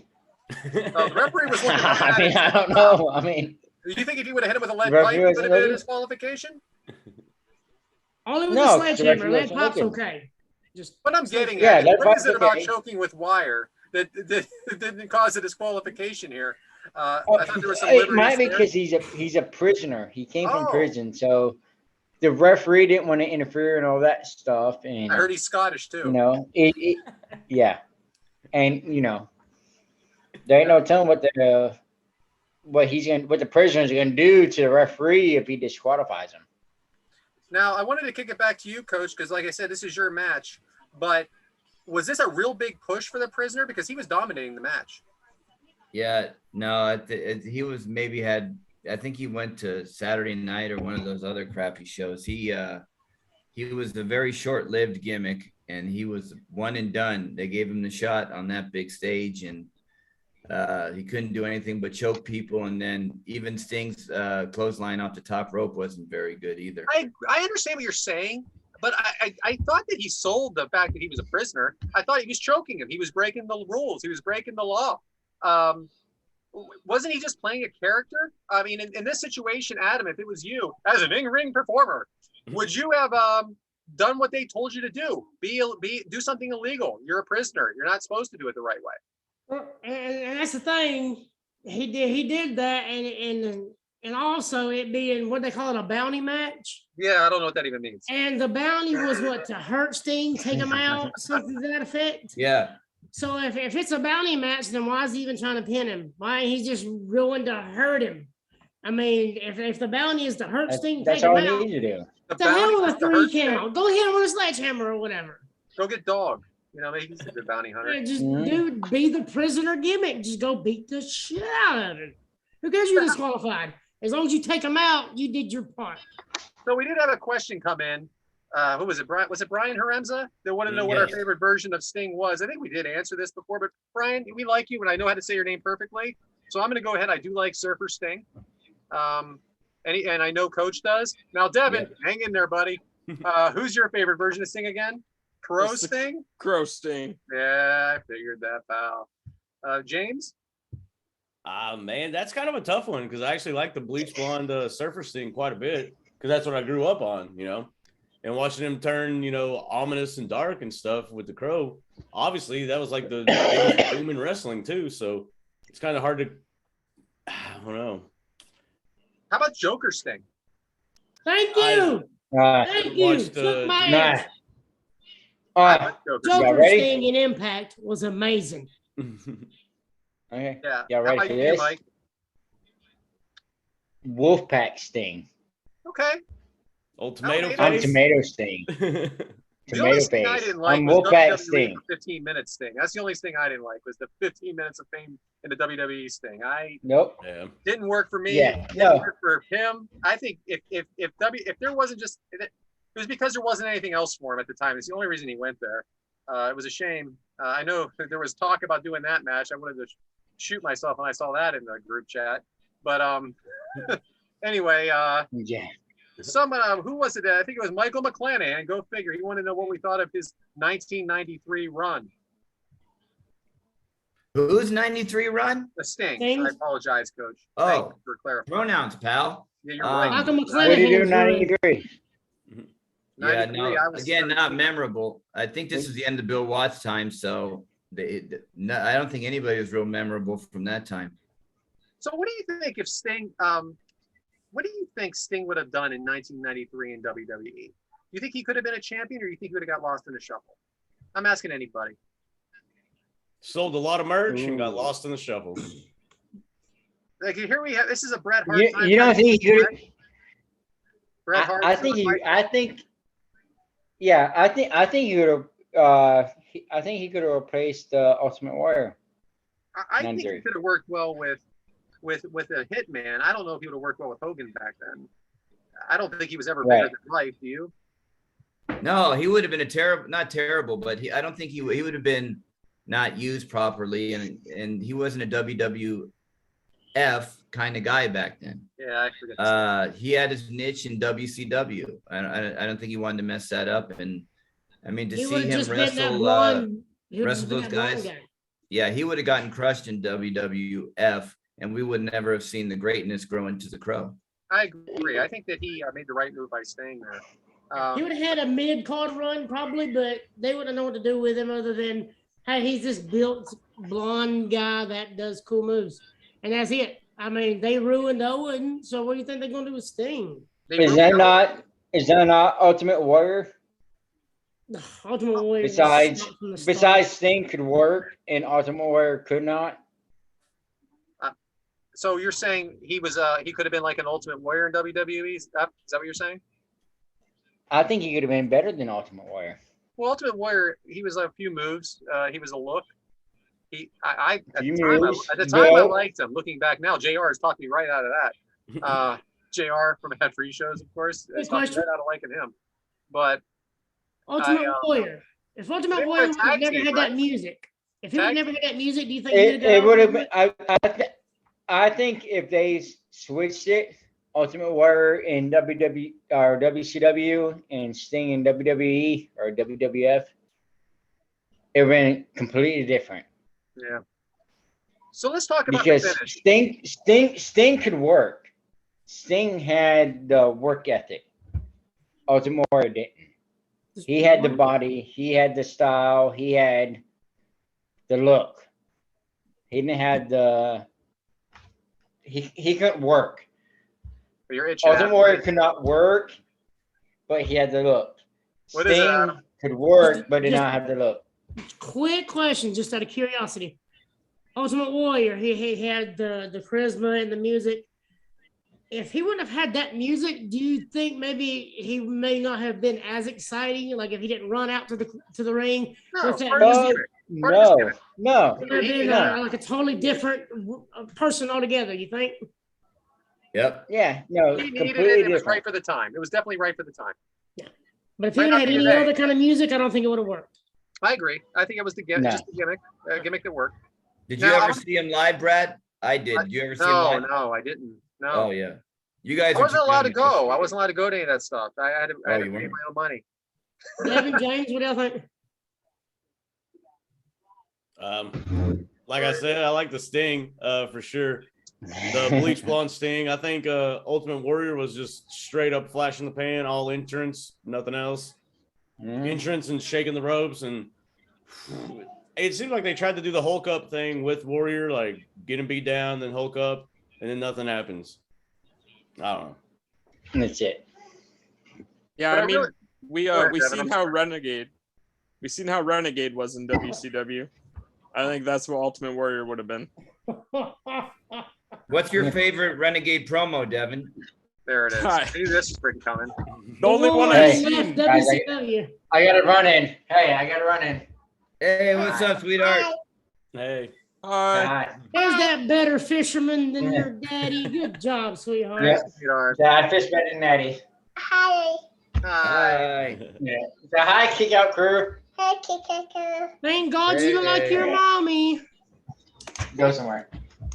So I really want to talk about the end of the match here because, well, first off, Sting didn't do a whole lot in this match, but he won the match. Now, at the end, he does the roll. All right, so he pins him.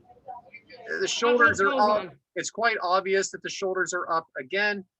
There was, in this situation, why doesn't the referee just wait a minute and let them reposition and count the three then? I don't understand why you would, that you're not pinning them. Adam, I have to kick it to you on this because I have a question. Is it difficult in the roll up to keep your shoulders down because you're not actually hurt? It's not a finishing move. You're not out cold. Is it difficult because you're supposed to be trying to get out of it, but they got you in such a tight hold to make it look good because you're moving all over the place? Is it hard to keep your shoulders down? Shut up. It's kind of like a catch-22. It's kind of like you want to make it look good, but at the same time, if you kind of shake, wiggle too much, you're going to get out of it. You're going to roll out of it. So I'm not a big fan of the roll-up or the small pack. The small pack is better because it's Yeah, the more tell us about secure. that, Mike.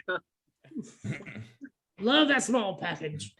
But it's You can't get it. There's a twist. clipping that part.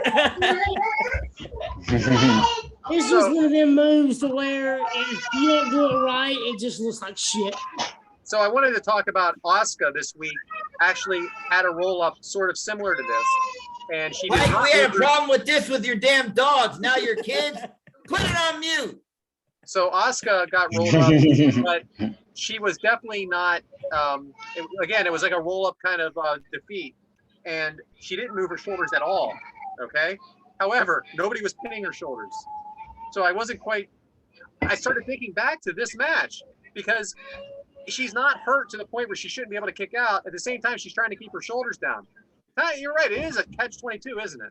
Yeah, and it also goes to the referee knowing the finish. So they're like, oh, okay, there's the move. I got to count to three. And it's kind of like they're paying attention more to the three count, more or less where the shoulders are, because they know that's where the finish is. So it's kind of, I don't know if you want to put it on the worker, if you want to put it on the ref, but it's a lot of times when the referees, oh, okay, that's the, it's the go home. So I want to count to three. And then I realize, well, it's better to go ahead and count to three than to stop it and ruin the finish. I guess that's what their thought process is, because I don't know what else it could be. Finish was real tough for me in this one again because he was obviously his shoulder was up. And anyway, anybody have anything else? Anybody else have anything else in this match? No, this match sucked to me. How about the next matches we pick some quality ones? How about at least one quality one? Okay. 'Cause I like making fun of stuff too. Adam, Some of the other matches on this card I really found interesting. Rick Rude and Paul Orndorff defeated Dustin Rhodes and Kensuke Sasaki. Barry Windham defeated Art Anderson. Just some good stuff though. That was I a don't know great how- match. I don't know Yeah. how this pay-per-view did overall, but it's just interesting to see some of the different matches on the card for sure. Bulldog Vader was pretty good. Yeah, but it was a disqualification in the main event. But Bulldog had him in that suplex and held Vader, 450 pounds, held him straight up. Yeah, he's So strong. awesome to see. He's strong. He's definitely strong. Underrated strength. Yeah, just like you, Adam. So both of the pay-per-views that we covered today, the main events ended with a DQ. yeah. Would you look at that? Would you look at that? But damn, Would you Devin is look paying at attention. that? Right It- times for the wrestling industry for sure. There was a 93 and comparison 19. with these two shows, though. Good save, Devin. That's a good save, brother. So All I right. wanted to, our You good got more friend questions? RJ, our good friend RJ asked a question that has nothing to do with anything. But respect to RJ, Ringside Rant and Reffing It Up with Brian Hebner, two great Magical shows. voice. AFS guy. He asked, "Who is your favorite AEW female wrestler, and why is it Britt Baker?" So, RJ, thank you Fair. for the question. Appreciate it, man. Appreciate you. Well, that's easy. It's Rebel. Yeah, are we talking I wrestler, agree. charisma Rebel. wise, in ring Fuck it, talent? Rebel. Because whatever you feel, buddy. You don't have to get too technical. Come on now. I am a Yeah, don't just I say am a Rebel. Thunder Rosa guy, for sure. I have actually it's a little course you lackluster are. since she's been champ, but I still love her. Of course you are. I'm sure she had already won as this airs. Well, I'm a yeah, Jade of course. Cargo guy. Then if we're picking someone that really wrestles, I love Jade Cargo. Shout out to Eddie Prather, the champ, Jade Cargo. Flipping that out. So yeah, I'm a Thunder Rosa there, but I Well, like I'm that. gonna say I'm a damn Tony Storm or Tony Storm, whatever the name is. Yeah, I know you remember 9.99, right? My OnlyFans. Yeah, that red Damn leather. right. there we go. Hey, my wife's OnlyFans.com. laughing back here because she heard you say Tony Stark, and that's the guy from X-Men. She's cracking up. I said Tony Iron Storm. Man, yeah. I think he knows the X-Men though, so you're good there. Here she is over here, sitting over here watching it. Tony Storm is roll Cracking up. tide. Tony Storm She's is roll roll tide. tide. Is that what you said? Yes. I can't believe you just ripped that off. Did you not see her OnlyFans? What's Um, OnlyFans? What Brad. is that? Who do you like, James? Tony Storm. Tony Storm has an OnlyFans. What is OnlyFans? I don't know what Did you're you talking not about. know that? Yeah, sure you don't. I bet you don't. Your $9.99. debit card says that's a lie. You can It's a get free. It's a free subscription. You got to pay for the videos. I mean, exactly. that's what my buddy told me. My buddy. Right. So I've heard. I only Ain't that charge right? five. Ain't I that only right? charge $5.99. Yeah, So, it's great. James, who do you like? I mean, I like Britt. I like Thunder Rosa. Love Rebel. I mean, Jade kind of once she gets better skills, because she is green, obviously. But once she gets going and gets better, she's going to be She's a force to green reckon with because for the she's women's division. money. And what do you think, Devin? My favorite AEW women's wrestler has to be the Brazilian goddess Tay Conti. Ty Jesus Jones. Why did I Conti. even ask? Yeah, it's Ty. Why did I even Ty ask? Naramello. Do you need a handkerchief or something over there, Mike? Are you okay? Yeah, You no, need I'm a getting toilet? off. You need a toilet? I had a thing front. Yeah, and I had a thing front my nose. I'm good. Since you Devin's took just off your- jealous of Ty Conti because she gets to make out with Sammy. Since you And took you off your don't- Darth Vader hat, you look a lot better. You got me, James. Honorable mention to Abaddon. Yeah, Abaddon's legit. I like Abaddon. Abaddon gives me hope that Glacier can make a comeback. Oh, I wish. They should have just put. We They should need have that. him come back to the Mortal Kombat music, and he'd be over like Rover. I can't get that question He on will any be AFS. great. Anything. I ask a glacier question every chance I get. That's when I get ignored 100%. I try so hard to ask about glacier. Nobody wants to answer it. There was one more question from Ram. There's actually another. I don't know if it's a question in here or not. There's another one in here too. But it says, does seeing all these in-depth Michael McClanahan questions make you regret starting a podcast? I'll answer yes. that one. Michael Yes. McClanahan, you're a salt to the earth guy, and your questions are top notch. I can't talk shit about Michael McClanahan. Oh, absolutely not. Yeah, he's a good dude. Yeah, no. No, I ain't talking man, shit about Your him, but your questions are man. smarter than a fifth grader. Yeah, right. Hey guys, I got to bounce for tonight. It was good seeing everybody. I got to go to the graduation event for my son, and gonna clean up a little bit and get going. Likely. Have fun at Double or chime in Nothing. this Hey. weekend. Yeah, I I'll have be a great around. time in Vegas, Before you man. leave, Coach, next Yes. week, I heard you might have a couple coachable moments. Yes, I will have some coachable moments, and then possibly in 2 weeks, I'll be sending videos from Alaska that we can feature on the show because I'm going on a cruise. Maybe I'll even come on and record from Alaska for 5 or 10 minutes if we're on port. Wear a coat. Yeah, I will. My wife's got plenty of them. There All we right. go. Good Congratulations. Good luck, Coach. Have a good time, man. Y'all have Love a good ya. time in Las Vegas for real. Y'all have a good time. Yeah. I'll definitely FaceTime you guys or send a video. I won't add Devyn in there. It'll be just the 5 of us. Love right, you, Coach. Devyn. You'll be in Love there. you Don't too, worry. Coach. Bye. Guys, there was one other thing by Big Red Andrew H. Sting versus the Prisoner was a main event anywhere in the world, but only because it was Surfer Sting and I was 7. I have to agree.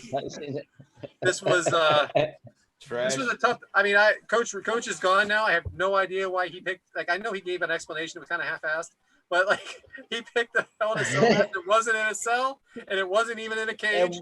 It made no sense at all. And it makes me wonder if he's even looking at our group chat. But hey, we love him anyway. He's not. Hell, he messaged the wrong one for like 2 weeks. Hey, Big Red Somebody Andrew's finally a said, cool- delete the group chat. I know we don't want to keep this going too much longer with Adam, but of course we got a couple more things, don't we? Yeah, like the woman wrestler that I like, you know. Oh, I'm sorry, bro. Said Go the ahead. best for I last. thought is you okay. answered it. Go ahead. No, you told me not to be technical. Oh yeah, right. You were thinking about it for 16 Yeah, and I minutes. had to look up what that word meant, and now I'm good. So I forgot what technical meant. So This is my attorney. Hey, Yeah, is this is that a your compliment turn. or no? Absolutely. Okay, All right, good. Adam. Adam, it's your show, buddy. It's finally my show. So man, I got to shut After up. 6 episodes, I finally get the damn show. I don't even want it. It This feels is- like it's just like, hey, I feel sorry for the guy. Here's the show. I It can't wait feels to hear like this it's one back. nope. I don't want it. I don't know, man. You got some love on the old Twitter machine, so you're getting the old bop up treatment now. It moved from moved from Brad to you, old boppity bopping in from the Sure. from They're our over fans me. out there, which we love, and thank you for your support. Yeah, thanks for We listening. bro. we love Adam. Adam's our favorite. Yeah, Adam's the MVP. It's, Oh it's my the gosh. southern accent, brother. I'm telling you. Who's your favorite I female mean- wrestler? I don't have one. I was just.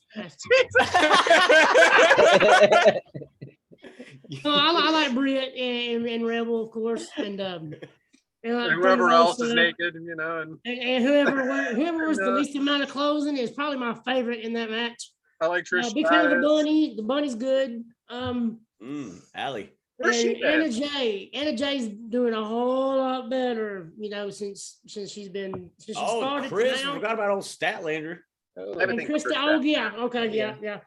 She's definitely top 3. Chris Legit, Statlander. Layla, she just had surgery on her Yeah, she had blown knee out surgery, knee, yeah. so shout out to her.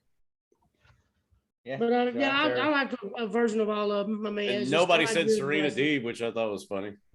Well, I do like Serena, and I like talking to her that one time. As this airs, it'll already have happened. I'm pretty sure she's going to lose on a Double or Nothing. So let's just, Yeah. man, I'm pretty sure Anna Jay already lost too. So But she's gotten so much better now. She's doing. I thought it was funny the other night on Dynamite that Anna didn't thank Tay Connie. She thanked about 3 or 4 other female wrestlers. Didn't thank Tay Connie. It was Tay and Jay there for a long time. What do you think of that, Devyn? What do you think of that, Devyn? No love. No that's love okay. I will say that I've seen Ty Conti up close. Last year's Double or Nothing, actually. Whoo, boy. Oh, and the karaoke. Remember, she was at karaoke too. Yeah. What do you think of that accent? You like that accent? I like that booty. Oh, that booty. Call me Poppy. Right. Yes. Adam, I had a serious question for you, but I don't know if you're in the right state of mind. What are you implying? Is this an intervention? Well, I know I'm not asking Mike anything tonight. Anyway, Adam, I had talked to you earlier in the week, and I was just curious. And this is just very, very random. It has nothing to do with anything we talked about tonight. You're an in-ring performer, as my new shirt will say. You have performed in front of a lot of people, and you have performed in front of a few people. How do you keep your motivation up when you're performing in front of a very, very small crowd? Even and you know you can't punish them for it. How do you keep your motivation up for that? Well, see, and here's the thing: starting out, whether you have a big crowd or not, these smaller indie shows, it's going to be $10 and a hot dog, or $10 and a Coke, or something to that effect. So with the first year or two, like I said, I didn't do it for a long, long time. So for that first year or two, it's all about you doing it because you love it. It's for the fun of it, just because you're getting to be in the ring. And I thought, as a matter of fact, I seen Cabana Man earlier today, and he's wrestling this weekend. And we had a conversation about how, because he's been doing it for like 20 years now. Was it 2020? So yeah, 20, 21 years. And I asked him basically how it was keeping him motivated. And, he's been in New South and a bunch of other places. And he actually quit New South to go to a much smaller place because it just felt like the wrestling was more real. It just felt like no politics, no drama. So when you're around a bunch of people that love it like you do and put that much effort into it, it's just fun. And when you're in the ring, talking about it and being in the ring is just, I don't know how to explain it, other than you being in there, being in the match yourself, having 10 or 100 or 500 people cheering, booing, whatever. It's just something you'll never experience until you actually get to do it. But just the guys in the back, if you're around a bunch of good guys, that keeps the motivation up because they want it to look good, just as good as you do. They want to go on and they want to put on a good match for everybody. It doesn't matter if it's 5, 10, 2, or 5. So the locker room has a lot to do with it, honestly. All right. Well, you know what? The reason I brought this up, Adam, is because of Impact Wrestling. And I know that's not by any means small organization. However, if you watch the shows, which I do, I was there not that long ago, a couple months back, and it was packed house over in the old ECW arena. Packed house. They were thrilled to be there. It was great. But if you watch on TV, you can see the blacked out seats. You can see there's less than 200 people there. And I don't mean 200 people is not a lot, but in an arena that big, it is.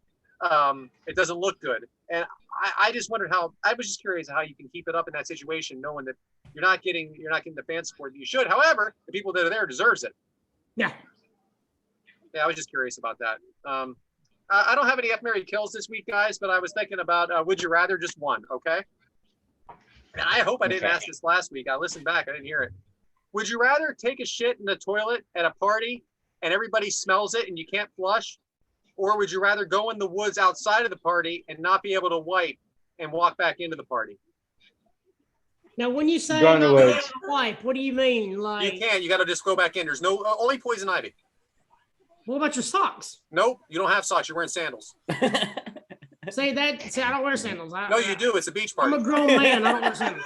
And there's no water. There's no water either. You're in a situation where you can't do it's it. A desert Okay? party. There's one tree you can shit behind, and then it's just sand everywhere else. Either you can't wipe and you walk back into the party, or you're in the party and everybody freaking knows you did it. By the way, you clog the toilet too. We're gonna add that, and it smells. And you're single, and you like a chick right outside the door. What kind of shit are we talking about? I'm going in the woods. Wait a I'm minute. going in the What woods. kind of shit are we talking about? Are we talking like, I just had Mexican food? You need a wipe. You need a wipe. You need a wipe. And you better not have tidy whities on. So are we talking like bad number 2 or Oh my just God, dude. Yeah, bad enough. All right, bad enough. Answer the question, damn it. Solid, liquid. Talking about bad shit. What are you saying over there, Mike? I said, we Can talking you about go bad back shit. into the I'm party going to the woods. All right, yeah, the Yeah. woods. All right, so fine. You're going in there dirty now. The chick wants to go home with you, and she doesn't have a bathroom. Well, She that's your doesn't have a problem. bathroom. Where in the hell are we partying at? Right? What's going on? These are oddly specific. Hell, I can't use my socks to wipe my ass. I'm wearing sandals and I'm hanging out with some bitch that don't have a toilet. We in Alabama or Arkansas? He I was looks about to just say, like, what is this? Fucking random Tuesday for half of us? she It looks sounds like just the like Boy Dewdrop, Scouts I too. was in or some shit, you know? Hey. Sounds like we're in Philly. Oh, Howard. Damn. Oh no, what am I gonna do? Anyway, no one can answer. I'm gonna go Get ahead. out. I'll outside go out and the woods, walk back in and woods, wipe. 100%. You didn't What's say we that? couldn't You're in walk back woods? into the party and wipe. No, you can't. That's the whole point. No, Yeah. You can't add to the situation. You can't If wipe you go to ever. the bathroom, everybody knows it's you. Everybody knows, like, hey, that's the guy that was in the bathroom. Right. If That's you go what out in the woods, they don't know you can be like, hey, that's James that stinks. It ain't me. Hey, that's Mike. Mike's the one that stinks. It ain't me. I don't know mean, how many I- times as a bigger guy Yeah, you'd be but like shit. walking through crowds at bars and stuff. Somebody fucking, crop dust. And who do they blame? The fat guy. They don't blame all the other motherfuckers. They're like, oh, that fat dude just farted. Like, man, it's bullshit. I'm telling you what you do. I'm telling you what you do in this situation. You go ahead and you own it in the bathroom. You walk out, you go grab that plunger. You walk by everyone with a smile. And then you look at the chick, you go, sup? And you freaking take care of it and you walk out and you take her home. Because you're clean now. And you're a man that, like, No, there was well- a problem. You addressed it, Yeah. solved it. Maybe she Everybody said that. shits, man. If Everybody my bathroom he shits, etiquette you causes shits, a woman her to mom go shits, they all shit. Everybody shits. If my bathroom etiquette makes a woman want to go home with me, then that's not the type of woman I I'm not want saying to be wants to going go home with. home in spite of it. In spite of your Girl, you confidence, smell buddy. that shit? I'm going to go home with that You dude. the cleanest. You dude smell that in the shit? bathroom I've ever You know seen. you want to go home with I that shit. He'd rather you be clean and you smell, but she'd rather want you to do go sleep with your don't clean even know what to say. butthole ass. All I know is at work, everybody said they'll take a shit right there and then they don't care what anybody thinks. I'm like, yeah, that's you now with your wife of 15 years. Yeah, you don't care now. You cared when you were 23. Right, Devyn? Hang in Yeah, there, buddy. I just held it for the next 3 hours. Devyn, you've really been with your girl since you were 15? He waits till she goes to work and then he takes a shit. I guess you know He's to like, hang nope, on to I her, ain't huh? taking a shit in front of you. Hang on We're to her. getting married next month, but I ain't gonna take a shit in front of you. Right? What's So going to I'm happen, Mike, when curious, you're done with the show how today? do you feel about that, Devyn? How do you feel about the whole? Is there a line to where you'll never see her poop? She'll never walk in and use the bathroom when you're in the shower.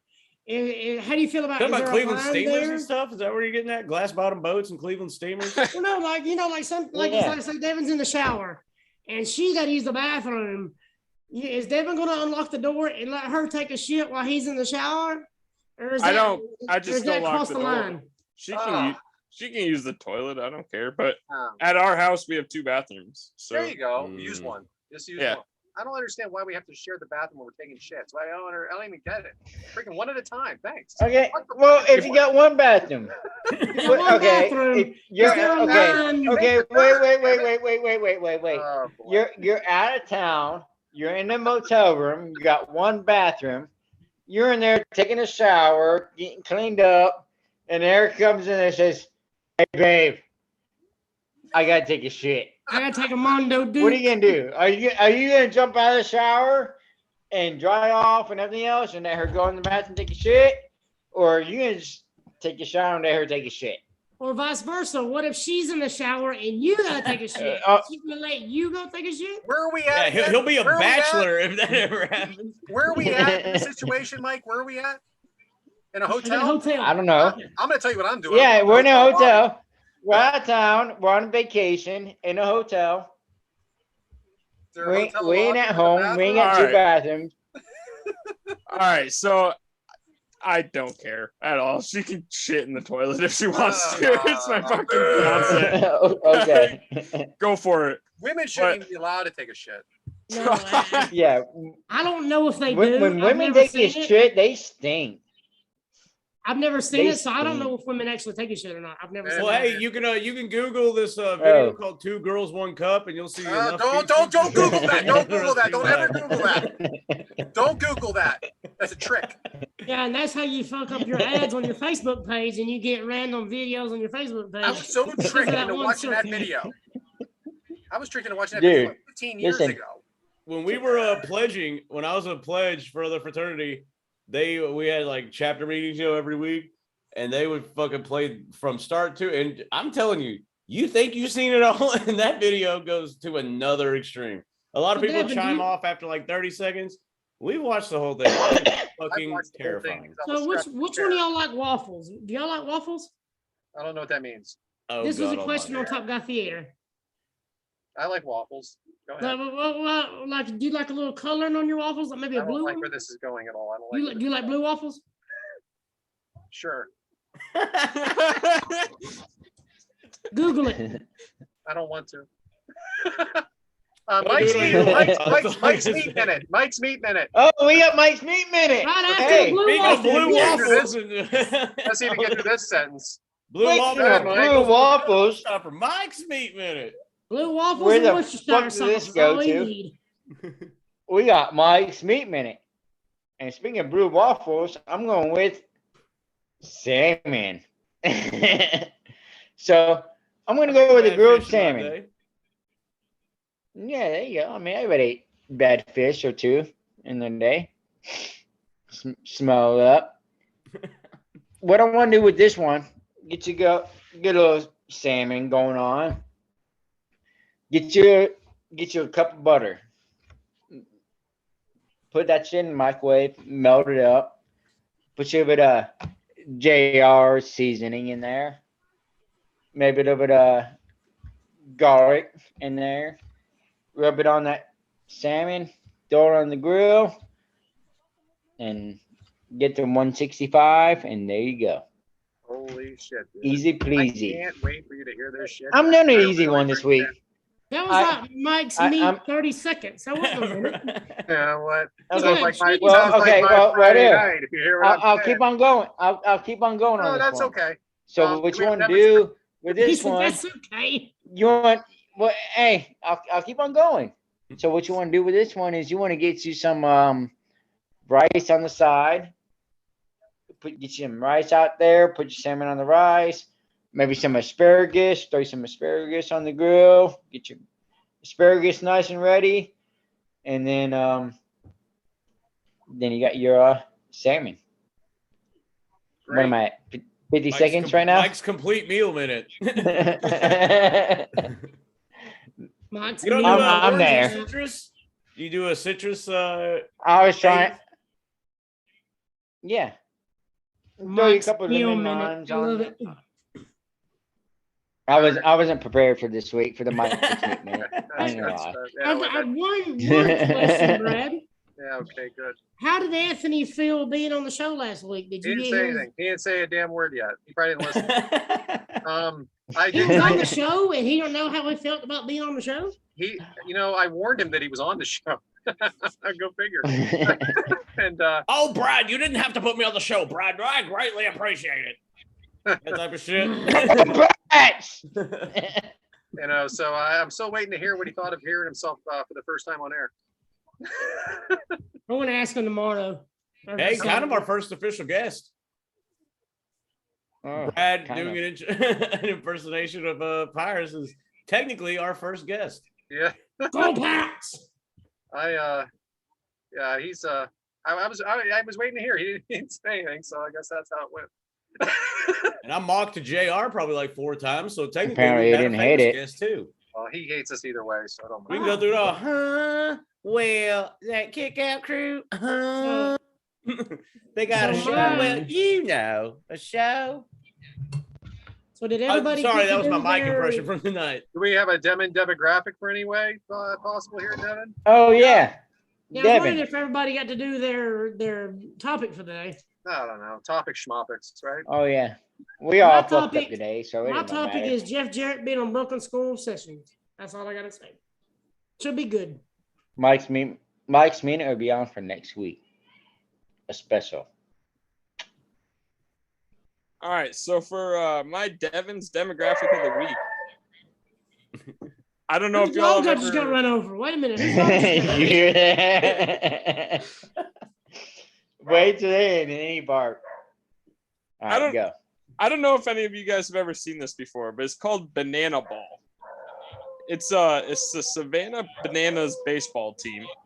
It's like a league below minor leagues where they literally just there's so many rules to this game. It's completely different from baseball. They try to make it more fun, for they say. There's any foul ball that's caught by a fan, it counts as an out. There's no mound visits. If a batter steps out of the batter's box, it's counted as a strike. Batters can steal first base if a ball ever passes the catcher or if there's a wild pitch. If you bunt, you're thrown out of the game immediately. The rule system is kind of weird. It doesn't matter how many runs you score in an inning. You just have to score more for that inning. You get a point. Whoever has the most points at the end of 9 innings wins.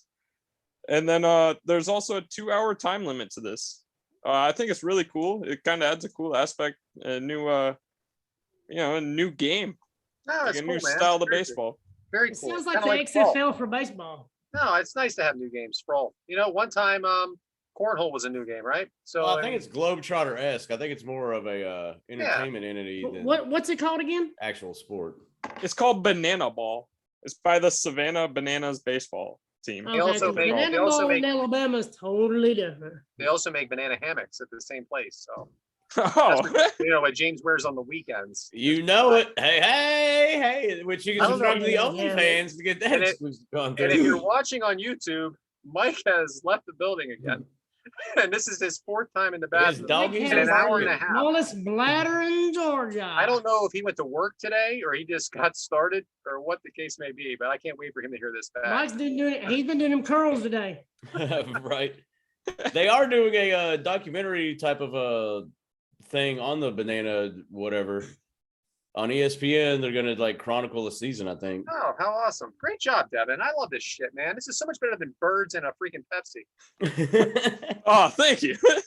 Even though my Banana wife ball. still talks about the Pepsi being or Coke, whatever it is, being the greatest thing you've ever talked about. Nitro Pepsi.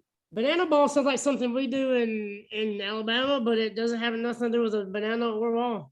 Or women, it sounds like. There's one. He's the banana. He's the banana. Did you give a topic today, Adam? I can't remember. No, she didn't. You don't want to though, right? My biggest thing is my shirt finally come in for OAR. So that's just my thing. That's my biggest thing. Just pushing this for Phil and for Frank. And Frank, I love you, brother. What are you pushing for those that are just listening, Adam? What are you pushing? Yeah, I bet. My shirt. Okay, but it's Marathon Mania Madness. It's 24 hours of WrestleManias. What we're gonna do is we're gonna have a wheel and we're gonna spin the wheel and there ain't gonna be no deals. It's gonna be spin the wheel and watch the damn match and watch the show. That's all it's gonna be. No deals. The deal is we're watching the shit it lands on. So 24 hours straight WrestleMania. So it could land on WrestleMania 2, and then we could jump to WrestleMania 25 or whatever. So it's just 24 hours straight. Phil has said that he is going to do the full 24 hours. And he's going to have run-ins, different times and everything. So he's got this T-shirt, and he has another T-shirt with the wonderful Frank Bruno on the front with a beautiful world championship. And that's all I want to say about that T-shirt. But all the money goes to OAR. It's an amazing cause. Autism is growing, and it's for all, it's the Organization for Autistic Research is OAR. So it's just a big thing for Phil. Phil's foster dad, so it kind of hits home with him. So he's behind it, and I want to support them guys. And I want to I'm not going to do it 24 hours by no means, but I want to do a couple run-ins, depending on what WrestleMania they're watching. But biggest thing is, I didn't have to, but I just want to because I want to support the cause. And all the money goes to OAR. Nothing goes to anybody other than them. And then after one of our teams, whenever they get their cut, but any profits go to the organization. So that's just my topic. That's all I got. Appreciate that for sure. Guys, I don't want to be too serious here. Coach was going to talk about this. I want to say a quote here by our friend Brandy from Alaska, who is part of our ASS family. She says, it's been a heavy few days. Now, keep in mind, guys, a little peek behind the curtain. The shootings just happened a few days ago here. So I know it's been a week or so by the time you hear this, but it's been a heavy few days. Take care of yourselves. Tell those you love that you love them. Very important, because there's just some things that happen in this world that you just can't plan for. The shootings were one of them, and we lost a good friend of part of our AFS family as well. I know we mentioned at the beginning of the show, but very important just to care about, tell those you love them that you love them. So it was one in New York and one in Texas, right? Yeah. So just I have no words about what happened. It keeps happening. It's the end of the year, man. We're having a lot of fun on this show here, and we try to keep it light, but can't help but mention these things. I have 2 teenage kids, 7th, one's about to be in 8th and one's about to be in 10th. So that's just something that can happen anywhere. Anywhere at all. Anywhere. No, we're just because I'm in a small town, Alabama, doesn't mean it can't happen here. It can happen anywhere. So sorry to bring everybody down, but I think it just needs. It's real, man, and I appreciate it. But like we said, we have a lot of fun on the show. We appreciate you listening. We appreciate. We love doing it. We do. We have fun. We look forward to this. So thank you. Thank you for the questions too. I love it. And I also want to say real quick that I'm 46 years old, and I have friends here at home. I have a family. I have a great job, but I have finally found my people, and you guys are my people. I have found wrestling fans. My wrestling fans that I talk to here say I love Stone Cold in 1998. And so I can talk about anything with you guys, and I love talking about it with the world right now. So I thank you for letting me into your home and letting me be myself. So thank you for that. Wouldn't have you any other way, brother. Y'all let us in. I see what you. And hey, y'all want to buy a shirt?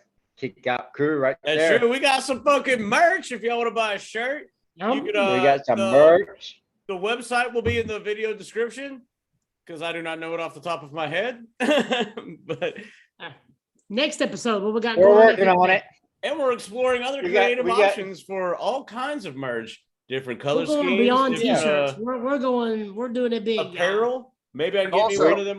Maybe I can get me one of them G-strings, so when I go to the bar, I can promote our podcast when I go home with a lady. Maybe don't get used. Well, see, here's my goal. My goal is to go out here to the creek. I want to wear a G-string with just a kick-out crew right there on my little ding-a-ling. And like, you have to abbreviate it because all that shit ain't gonna fit on that damn. I was saying, ladies, bring well, it it's not gonna back fit on there. But at least I got the KOC on there. I don't think Iron Man's gonna appreciate you putting kick-out crew well, over his face. At least the O. KOC might not fit on it, but at least the O will. Maybe the 2 periods in between the K and the O might go on there. How about we just leave it blank? How about that? Also, guys. Anyways, all our fans, I hope y'all have a good time. I hope you're enjoying what you hear, and please keep on supporting us. Give us, a 5-star, 4-star, 3-star, 2-star, We're just 1-star. Yeah, Give us what you think you got. We're getting there. We're just getting started, and you know what? You don't know what I have yet. What we have coming. We have a lot of shit coming. New music coming soon. Got a couple of guests lined up. New music coming soon, and we're just getting on the roll. We're on episode 6 right now. We're getting our groove on, and you know what? Just give us a chance. And thank God we're not back-to-backs today, huh, Mike? Holy shit. Yeah, exactly. Because you know what? Woo! That was our first episode, and hey. Are you allowed back in the house? Yeah, right. I'm telling you right now, I'm sitting here right now getting fucked up, getting ready to go to Cincinnati tomorrow. Anybody in Cincinnati? Hey, I done be incinerating back by the time you listen to this episode. Right. But hey, I can't wait. I can't fucking wait for you to hear this. I seriously can't wait. I mean, can we listen to it together? You're gonna have to There you record go. some of that trip, and we just kind of like JR and Tony did. Yeah. You and him's gonna have oh, yes, that'd be great. You know Yes, what's great? I will. I'll You do know what'd that. be really great? And then I'll send Be a everything to closed James. caption He here. can edit it in there. Hey, bonus episode coming to you soon. Welcome to Okay. Kick Out Crew. Oh, James, please, James, take us home, buddy. Take us home. I Don't think take we that have definitely. Hey, this must be titled "Anticlimactic Finishes" or whatever. That way, I guess it would be anticlimactic. See, there we go. Once again, we're bad at the finishes, like all of the matches we talked today and everything we've discussed. We want to talk about next week real quick. We don't know what we're picking. What are we Oh, going to yeah. talk about next week? Well, we're doing a tag That's on team Adam. theme. We know We're going to talk that. about tag teams. And Thank God, because nothing like these horrible singles matches that we actually need to tag in and actually kind of liven up the match selection. We are going to talk about Arn and Tully, a match by them. We're not sure which one. We're not sure. We're also going to pick something very current. We're not sure which one. It could be as early as this weekend, last weekend at this time, right? Who knows? Who knows? Whatever Yeah. time space continuum we're in, log in it. Hey, That I'm being here said, having we a good are time. the Kickout Crew. Please follow us on Twitter at Kickout Crew, like us on Facebook, subscribe to our YouTube channel, and hey, just fucking listen to us wherever you get your podcast.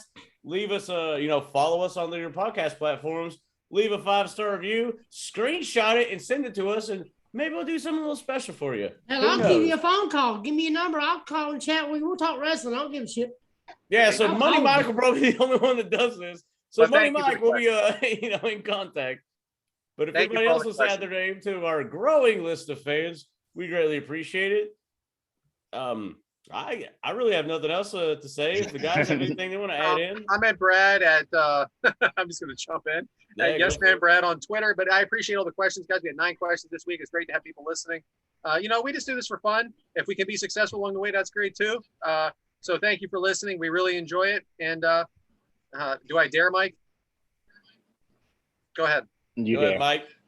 I'm just here, dude. I got a little hurricane going outside. I'm good. I'm just. So this I'm is getting a hurricane. fucked up. Trump? Is there a way for people to get in contact with you Yeah. in your meet minutes?